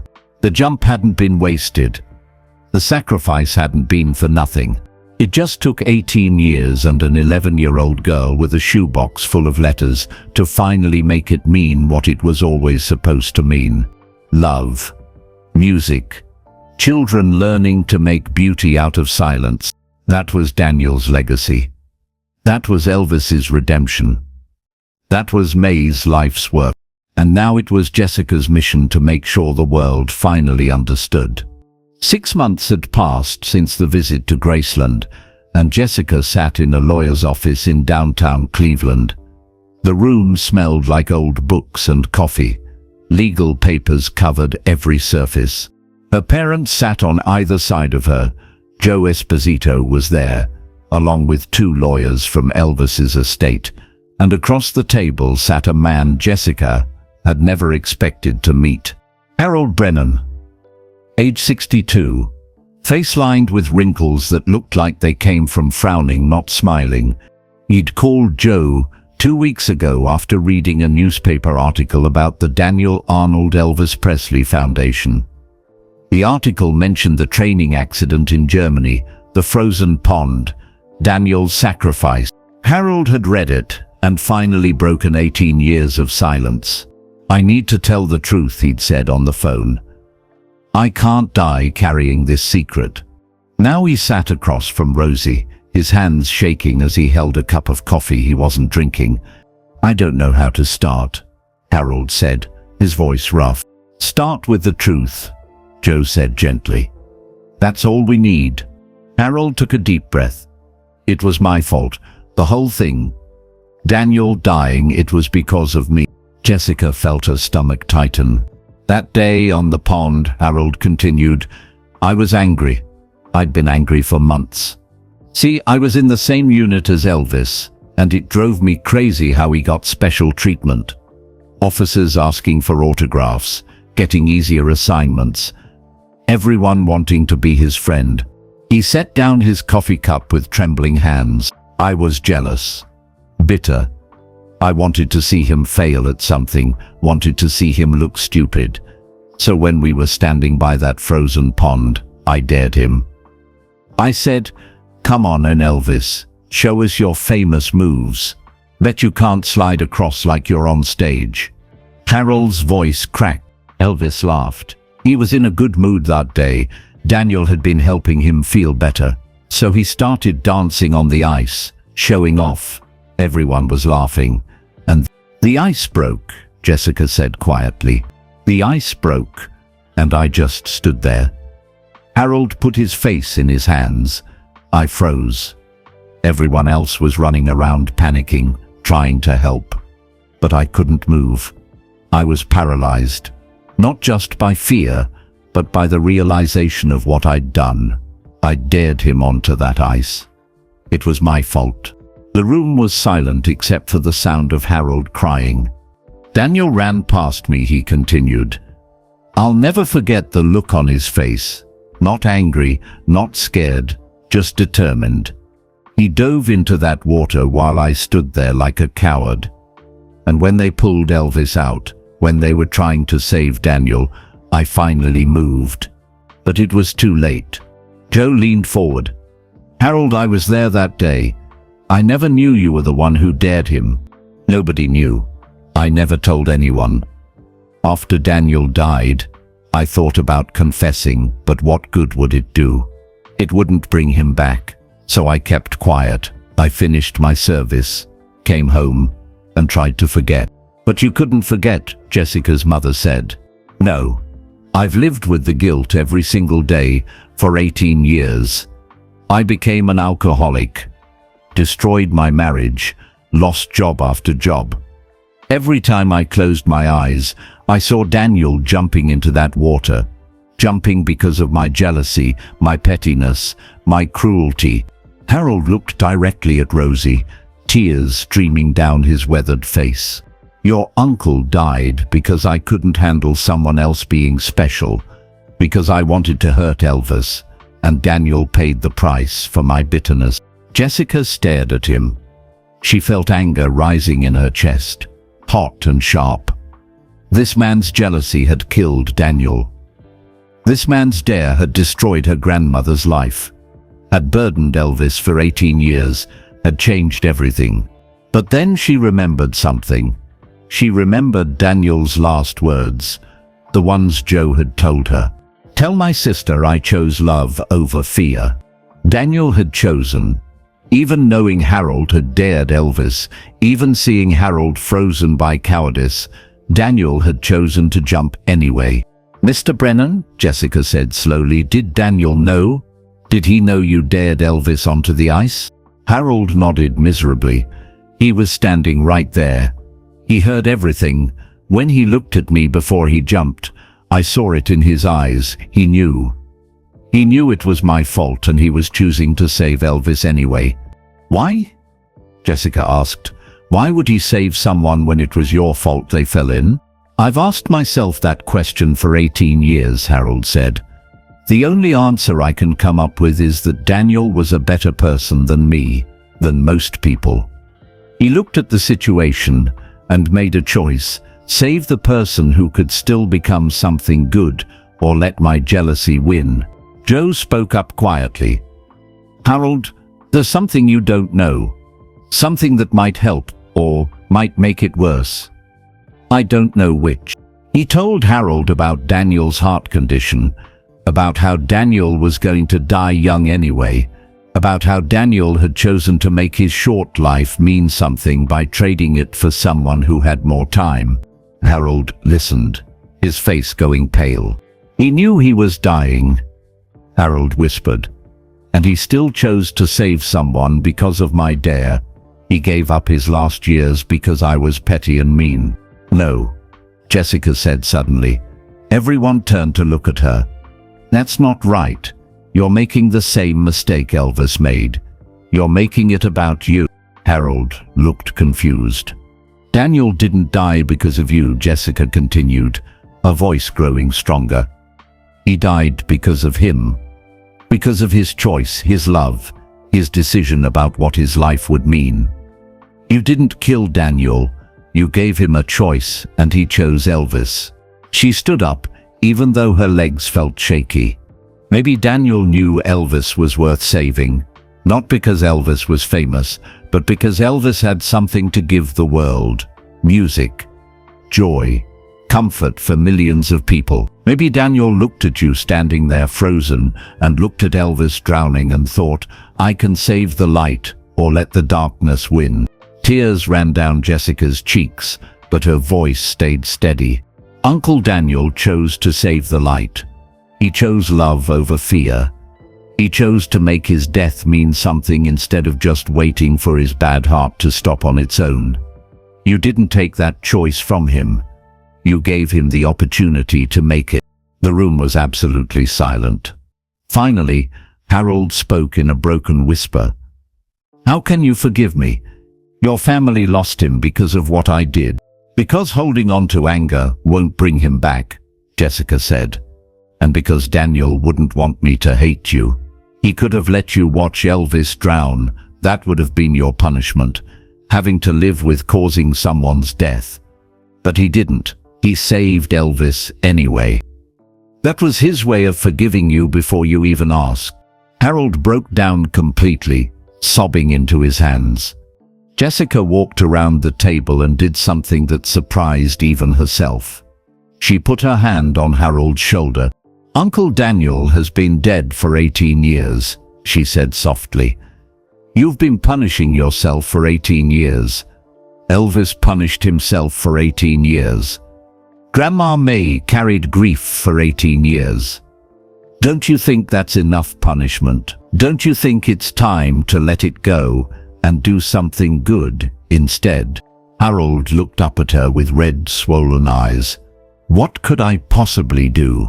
"Help us," Jessica said. "Help us build the foundation. Teach music to kids. Share Daniel's story. Show them that even when you make terrible mistakes, you can still choose to do something good with the rest of your life." "I don't know anything about music," Harold said. "Then learn," Joe said, speaking for the first time in several minutes. "Or help in other ways. We need volunteers, fundraisers, people willing to work. We need people who understand that Daniel's sacrifice was about second chances, not just for Elvis, but for everyone." Harold wiped his face. "You'd let me help? After what I did?" "Uncle Daniel jumped into freezing water to save someone," Jessica said. "The least we can do is give you a chance to honor that by helping kids learn music." That's what he would have wanted. Over the next hour they talked about the foundation. The lawyers explained that they'd successfully petitioned the court to release the DC Memorial Fund. Combined with money from Elvis's estate and donations from fans who'd heard the story, they now had over $600,000. They'd found a building, a former community center near May's old apartment. They were hiring music teachers and buying instruments. The Daniel Arnold Elvis Presley Foundation would open in 3 months, offering free music lessons to any child who wanted them. "We want to tell the whole story," Joe said. "Not just the heroic version where Daniel saves Elvis and everything is simple. We want to tell the truth, the complicated, messy human truth." He looked at Harold. "That includes your part. The jealousy, the dare, the choice Daniel made despite it all. Because that's what makes it powerful. Daniel didn't save a perfect situation. He saved a flawed, broken human situation and made it mean something beautiful." "People will hate me," Harold said. "Some will," Jessica's father said. "But some will see themselves in you. We've all been jealous.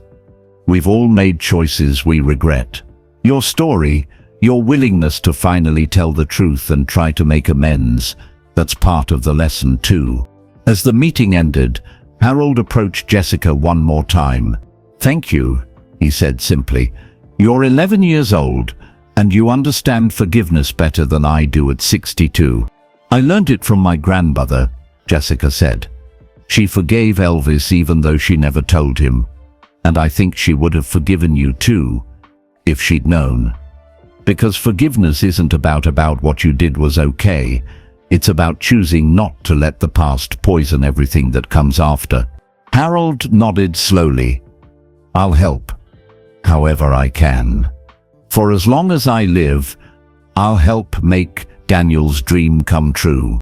After everyone left, Jessica sat alone in the conference room with her parents. She felt exhausted, emotionally drained in a way she'd never experienced before. "Are you okay, sweetie?" her mother asked. "I think so," Jessica said. "It's just, the truth was so much more complicated than I thought. Uncle Daniel didn't just save Elvis because he was a good person making a split-second choice.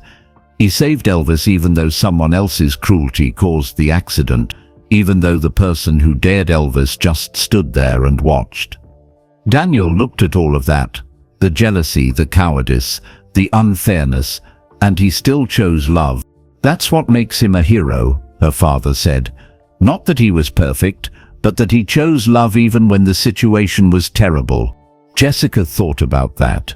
She thought about Elvis spending 18 years trying to become worthy, about May teaching in poverty, about Harold drinking in poverty, about Harold drinking himself through 18 years of guilt. The heartbreaking truth, she said slowly, is that none of them needed to suffer so much. Uncle Daniel already forgave everyone by jumping. He forgave Harold's jealousy. He forgave Elvis's showing off. He forgave the unfairness of having a bad heart. He forgave all of it by choosing to make it mean something good.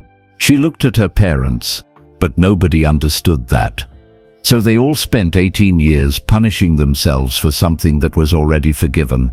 And that's the saddest part. The forgiveness was there from the beginning, but everybody was too hurt to see it. Her mother pulled her close. You saw it though, and now maybe everyone else can too. Outside the lawyer's office, the sun was setting over Cleveland. Somewhere in this city, in a building that used to be a community center, construction workers were creating something new, painting walls, installing pianos, building the Daniel Arnold Elvis Presley Foundation for Music Education. And in 3 months, children would walk through those doors. Poor kids, rich kids, kids of all colors and backgrounds, and they would learn to make music. Some of them would learn about the soldier who couldn't swim but jumped anyway, about the famous singer who spent 18 years trying to earn forgiveness that was already his, about the grandmother who taught from poverty because love doesn't need wealth to share itself. And maybe, just maybe, some of those children would learn the real lesson. Daniel tried to teach. Love doesn't wait for perfection. Love doesn't demand worthiness. Love doesn't keep score. Love just jumps. May 1978. Almost a year since Elvis died. Almost a year since Grandma May died. Jessica stood outside the Daniel Arnold Elvis Presley Foundation for Music Education, watching workers hang the sign above the door. The letters gleamed in the spring sunshine, gold paint on dark wood, beautiful and official. Inside, the building buzzed with activity. Teachers arranging sheet music, volunteers setting up chairs, Joe Esposito directing electricians who were installing stage lights in what would be the performance space. And in the corner, sitting at a piano with a group of nervous children, was Harold Brennan. He'd been sober for 6 months now. He came to the foundation every day, helping however he could. At first, he just cleaned, mopping floors, washing windows, carrying boxes.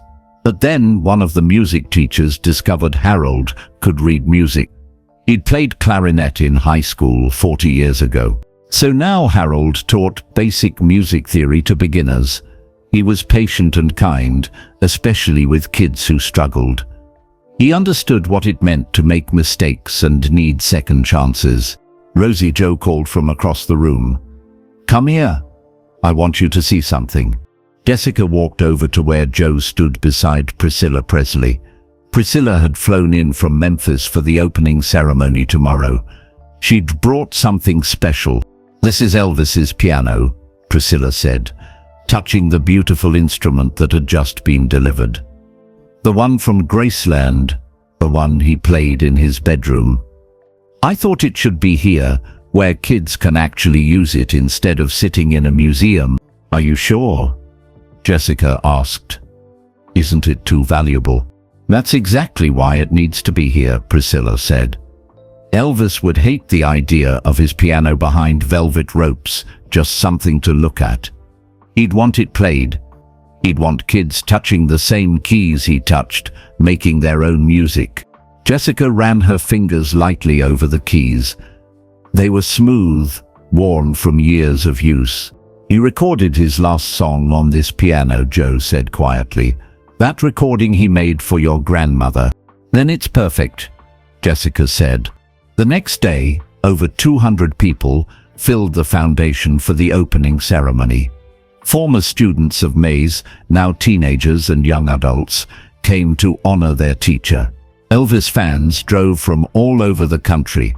Reporters crowded in the back with cameras and notebooks, and sitting in the front row, looking uncomfortable but determined, was Harold Brennan. Joe stood at the podium and told Daniel's story. He told the truth, all of it. The dare, the jealousy, the choice Daniel made to save someone despite the cruelty that caused the accident. People gasped. Some cried. A few looked angry. Then Joe invited Harold to speak. Harold walked to the podium on shaking legs. He gripped the sides like he might fall without them. "My name is Harold Brennan," he said, his voice barely above a whisper. "And 18 years ago I killed a man through my jealousy and cowardice."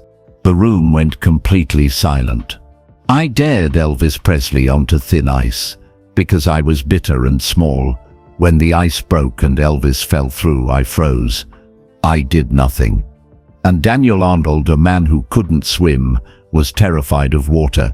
He ran past me and jumped in to save someone I'd endangered through my own pettiness." Harold's voice grew stronger, though tears ran down his face. "I've spent 18 years hating myself, drinking myself numb, destroying everything good in my life, because I thought that was what I deserved, to suffer, to hurt, to pay for what I'd done." He paused and looked directly at Rosie. "But an 11-year-old girl taught me something. She taught me that Daniel's choice wasn't about my guilt, it was about his love. He didn't die because I was terrible. He died because he was good. And the way to honor that isn't to punish myself forever.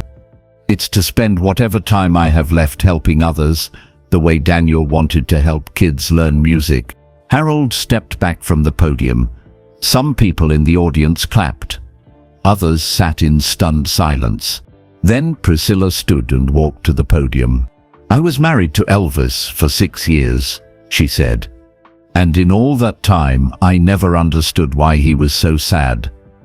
Why he took so many pills. Why he pushed himself so hard. But now I know he was carrying the weight of Daniel Arnold's sacrifice, trying to become worthy of it." She looked around the room. Elvis died trying to earn something he already had. The right to live. The right to be human, and flawed and still loved. This foundation is about making sure no child ever has to earn the right to learn music. It's free. It's open to everyone. Because that's what Daniel believed, that music is a gift that should be shared, not a prize that has to be won. Then it was Jessica's turn. She walked to the podium with her heart pounding. Public speaking terrified her, but she'd promised herself she would do this.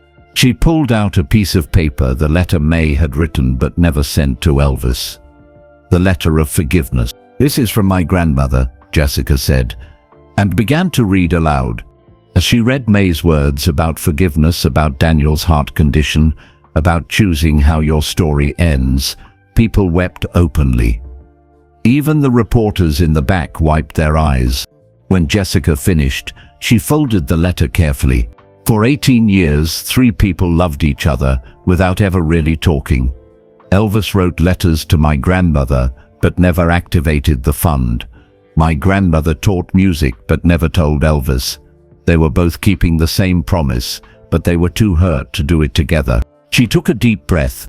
So this foundation is about finishing what they started. Together, not separately. Because that's what Uncle Daniel would have wanted.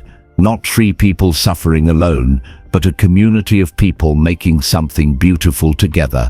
The audience erupted in applause. After the ceremony, 20 children had their first music lessons. They sat at pianos, held violins, touched guitars, and made sounds that weren't quite music yet, but held the promise of becoming it. Jessica watched a little girl, maybe 6 years old, sit at Elvis's piano. The girl pressed one key, then another, delighted by the sound. "What's your name?" Jessica asked. "Maya," the girl said shyly. "That's a pretty name. Are you excited to learn piano?" Maya nodded enthusiastically. My mama says we can't afford lessons, but this place is free. Is that really true? Really true, Jessica said. Do you know whose piano this is? Maya shook her head. It belonged to a man named Elvis. He was famous, but before he was famous, he had a friend named Daniel who played piano with him. They made music together when they were far from home and lonely. This piano is here so kids like you can make music too. Will I be famous? Maya asked. Maybe, Jessica said. Or maybe you'll just learn to make something beautiful when you're sad. That's important too. Maya smiled and pressed another key. Across the room, Harold was helping a boy tune a violin. Joe was showing a group of teenagers how to read sheet music. Priscilla was talking with parents about the program. Everyone working together, everyone part of the same mission. Jessica's mother came up beside her. Grandma would be so proud, she said. I hope so, Jessica said. I hope Uncle Daniel is proud too. He is, her mother said. I'm sure of it. That evening after everyone left, Jessica sat alone in the empty foundation. She sat at Elvis's piano and carefully played Love Me Tender, the song that connected everything. Her playing wasn't perfect. She hit a few wrong notes. Her timing was a little off. But she played from her heart, and that made it beautiful in its own way. As the last note faded, Jessica felt something settle inside her. A sense of completion, of finishing something important. The heartbreaking truth had finally been told. 3 people, Daniel, Elvis, and May, had loved each other across distance and time but never quite connected in life. But now their legacy was connected. Their separate promises had become one foundation. Their individual pain had transformed into collective healing. Daniel's jump into freezing water had saved more than Elvis's life. It had created a ripple that spread across 18 years, touching hundreds of people, teaching thousands about love and sacrifice and forgiveness. Elvis's 18 years of guilt had resulted in enough money to help children for generations. May's 18 years of teaching had created a model that would now serve her entire city. Harold's 18 years of suffering had led him to a place of service and redemption. And Rosie, 11 years old with a shoebox full of letters, had been the one to tie it all together, not because she was special or perfect, but because she was brave enough to ask questions. Brave enough to demand the truth. Brave enough to forgive when forgiveness seemed impossible. She closed the piano lid gently and stood up. Tomorrow, Maya and 19 other children would return for their second lesson. Next week, 20 more would start. By the end of the year, they hoped to serve 200 kids, and every single one of them would learn not just music, but the story behind it. They would learn about the soldier who couldn't swim, but jumped anyway. About the singer who tried so hard to be worthy. About the grandmother who taught from love, not money. About the bitter soldier who found redemption through service. They would learn that love doesn't wait for perfection. That love doesn't demand worthiness. That love doesn't keep score. Love just jumps. And in jumping, even when you're terrified, even when you might fail, even when the water is freezing and you don't know if you'll survive, you create something that lasts forever.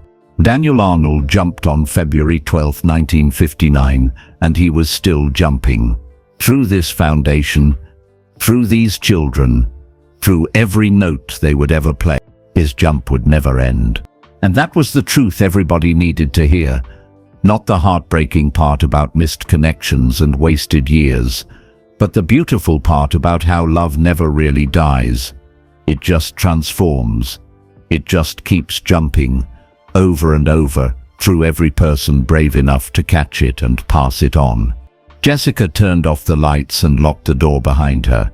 Outside, the spring evening was cool and clear. Stars were beginning to appear in the darkening sky. Somewhere up there, Jessica liked to imagine, 3 people were finally together. Daniel and Elvis and May, no longer separated by guilt or pride or fear, Just three souls who'd loved music and tried their best and made mistakes and kept trying anyway. And maybe, just maybe, they were smiling down at the foundation that bore their names, proud of the girl who'd refused to let their story end in tragedy, proud of everyone who'd chosen to jump. 3 years later, Jessica was 14 now, tall and confident in ways her 11-year-old self could never have imagined. She sat at Elvis's piano in the foundation, preparing for the anniversary concert. The Daniel Arnold Elvis Presley Foundation had grown beyond anyone's dreams. 3 buildings now, one in Cleveland, one in Memphis near Graceland, and the third in Germany, right near the base where Daniel and Elvis had first met. Over 500 children were learning music for free. Some had gone on to win competitions, others just played for fun.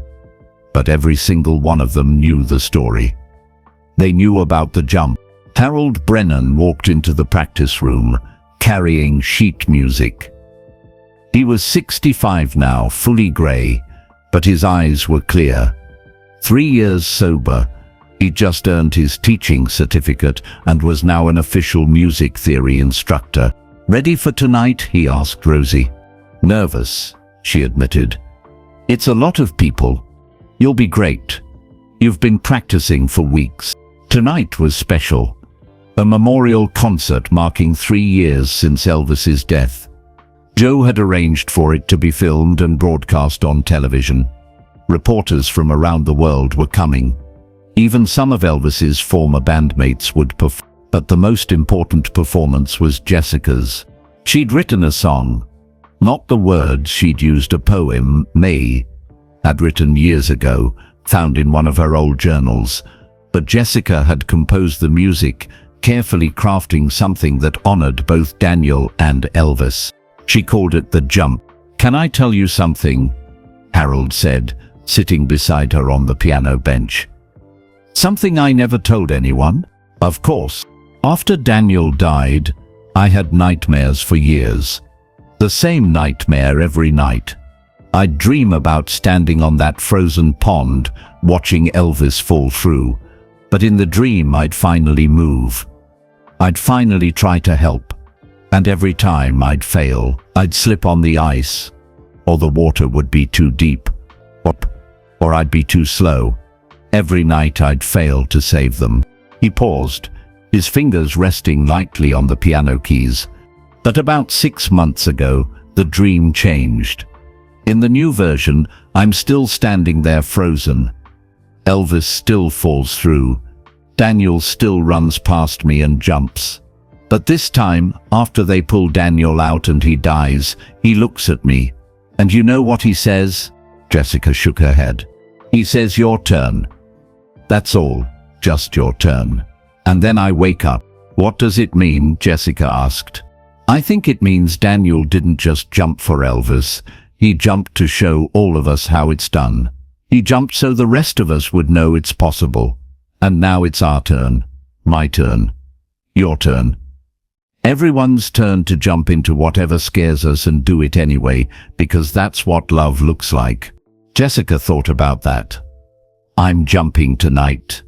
Performing in front of all those people even though I'm terrified." "Exactly," Harold said. "That's your jump. And it's just as brave as Daniel's in its own way."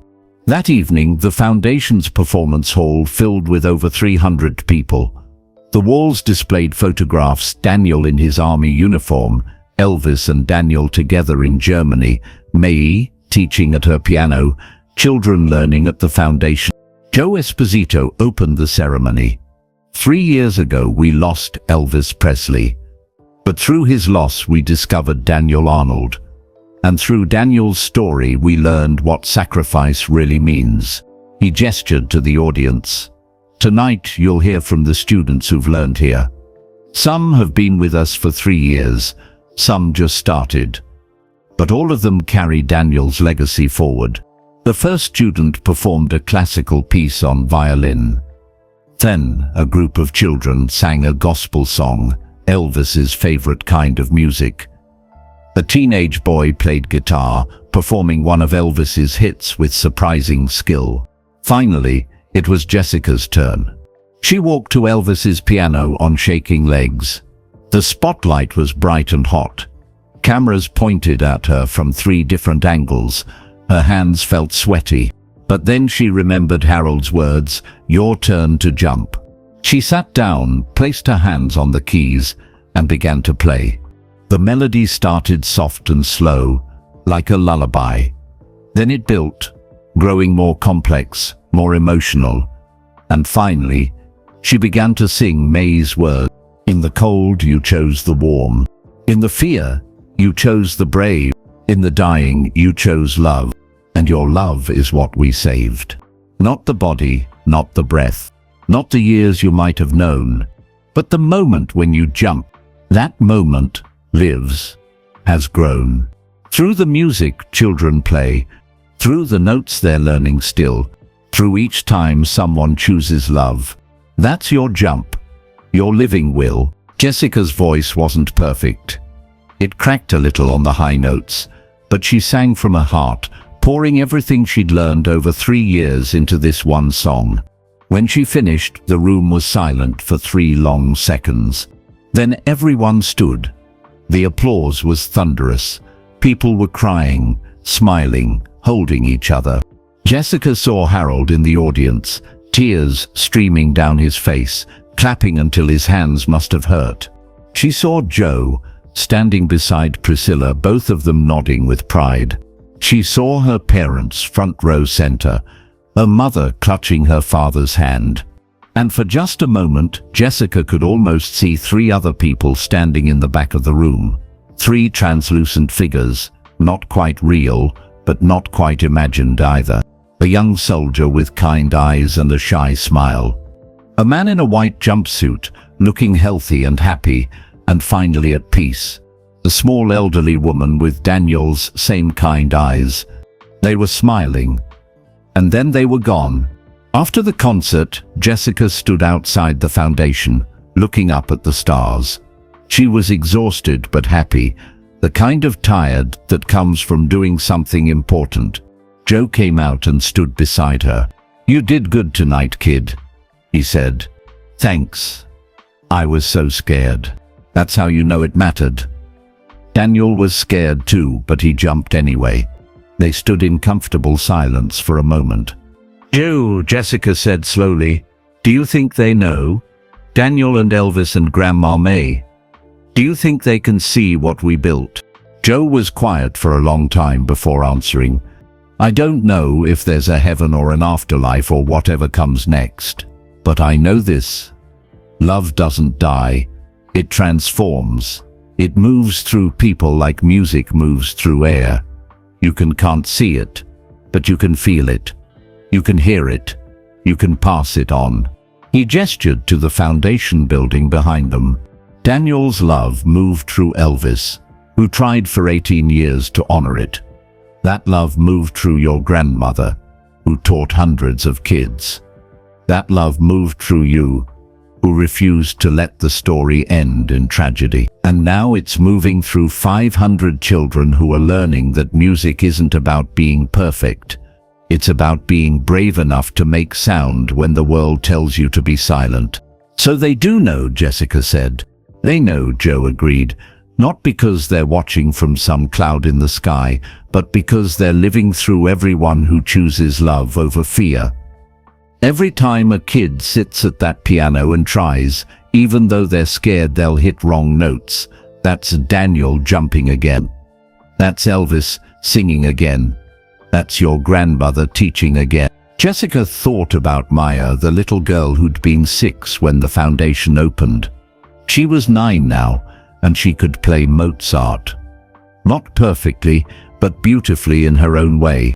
She thought about all the other children, the ones who discovered they had talent they didn't know existed, the ones who found comfort in music during hard times, the ones who just liked making noise and feeling joy. 500 children, and the number kept growing. "What's next?" Joe asked. "You're 14 now, high school next year. What are you going to do?" Jessica smiled. "Keep playing, keep telling the story. Maybe write more songs. Maybe become a music teacher myself someday. Your grandmother would love that. I know. Jessica paused. Joe, can I ask you something? Do you think we told the truth the right way? The whole truth about Harold's dare, about Elvis's guilt, about all the complicated parts. I think the truth is always better than a pretty lie, Joe said. We could have told a simple story.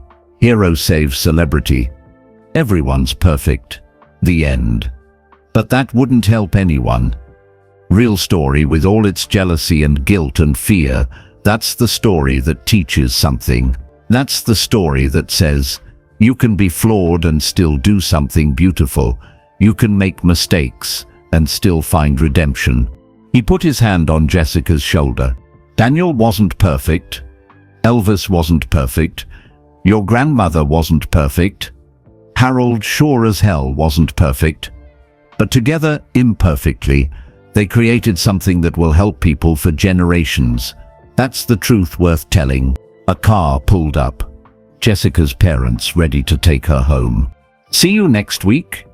Joe asked. Every week, Jessica promised. I volunteer here now, remember? I help the younger kids with basic piano, just like your grandmother did. Just like Grandma did. Jessica agreed. She hugged Joe goodnight and got in the car. As they drove through Cleveland's dark streets, Jessica looked out the window and thought about everything that had happened. It had been 3 years since that last concert in Indianapolis. 3 years since she'd watched Elvis stumble through his final performance. 3 years since Grandma May had squeezed her hand and whispered about the red envelope. 3 years since she'd discovered that sometimes the most important truths are the ones nobody's ready to hear. The truth that heroes are human. The truth that love doesn't have to be earned. The truth that sacrifice isn't wasted even when it seems like nothing changes right away. The truth that sometimes it takes 18 years or 21 years for a single jump to finally make all the ripples it was meant to make. When they got home, Jessica went straight to her room. On her desk sat a frame. The photograph from the red envelope. Young May holding baby Rosie, 3 days old, smiling despite her grief. I did it, Grandma, Jessica whispered to the photograph. I finished what you started. I made sure Uncle Daniel's jump meant something forever. She picked up another photograph beside it, one taken just last month. Jessica standing in front of the foundation with 500 students, all smiling, all holding instruments. The future Daniel had dreamed of. The legacy Elvis had funded. The work May had pioneered. All of it, alive and real and growing. Jessica got ready for bed, but before turning off her light she sat at the small keyboard in her room, a gift from Joe on the foundation's first anniversary. She played Love Me Tender one more time. Softly, just for herself. The melody floated through her quiet room, simple and beautiful and true. And somewhere in memory, in legacy, in the hearts of everyone who'd ever been touched by this story, 3 people heard it and smiled. Daniel Arnold, who'd jumped into freezing water 22 years ago and changed everything. Elvis Presley, who'd spent 18 years trying to be worthy and finally understood that love doesn't work that way. May Arnold, who taught from poverty and never asked for recognition or reward. All of them, together at last in the music that would never stop playing. Because that's what love does. It doesn't end. It doesn't fade. It doesn't die. Love just keeps jumping over and over through every person brave enough to catch it. And the last note, the one that matters most, isn't the one that ends the song. It's the one that echoes forever, waiting for someone new to hear it and carry it forward. That note was still playing. It would always be playing. As long as there were children learning music, as long as there were people choosing love over fear, as long as there were those brave enough to jump, the last note would never truly end. If this story touched your heart, we'd love to know where you're listening from. Drop your city or country in the comments below. Let's see how far Daniel's message of love and bravery has traveled. And if you believe in spreading kindness and second chances like Daniel did, please hit that like button and subscribe to our channel. Your support helps us share more stories that remind us all to choose love over fear. There's another incredible story waiting for you right now. Just click on the video appearing on your screen. Trust us, you won't want to miss it. Thank you for listening. Now go out there and make your own jump, whatever that means for you today.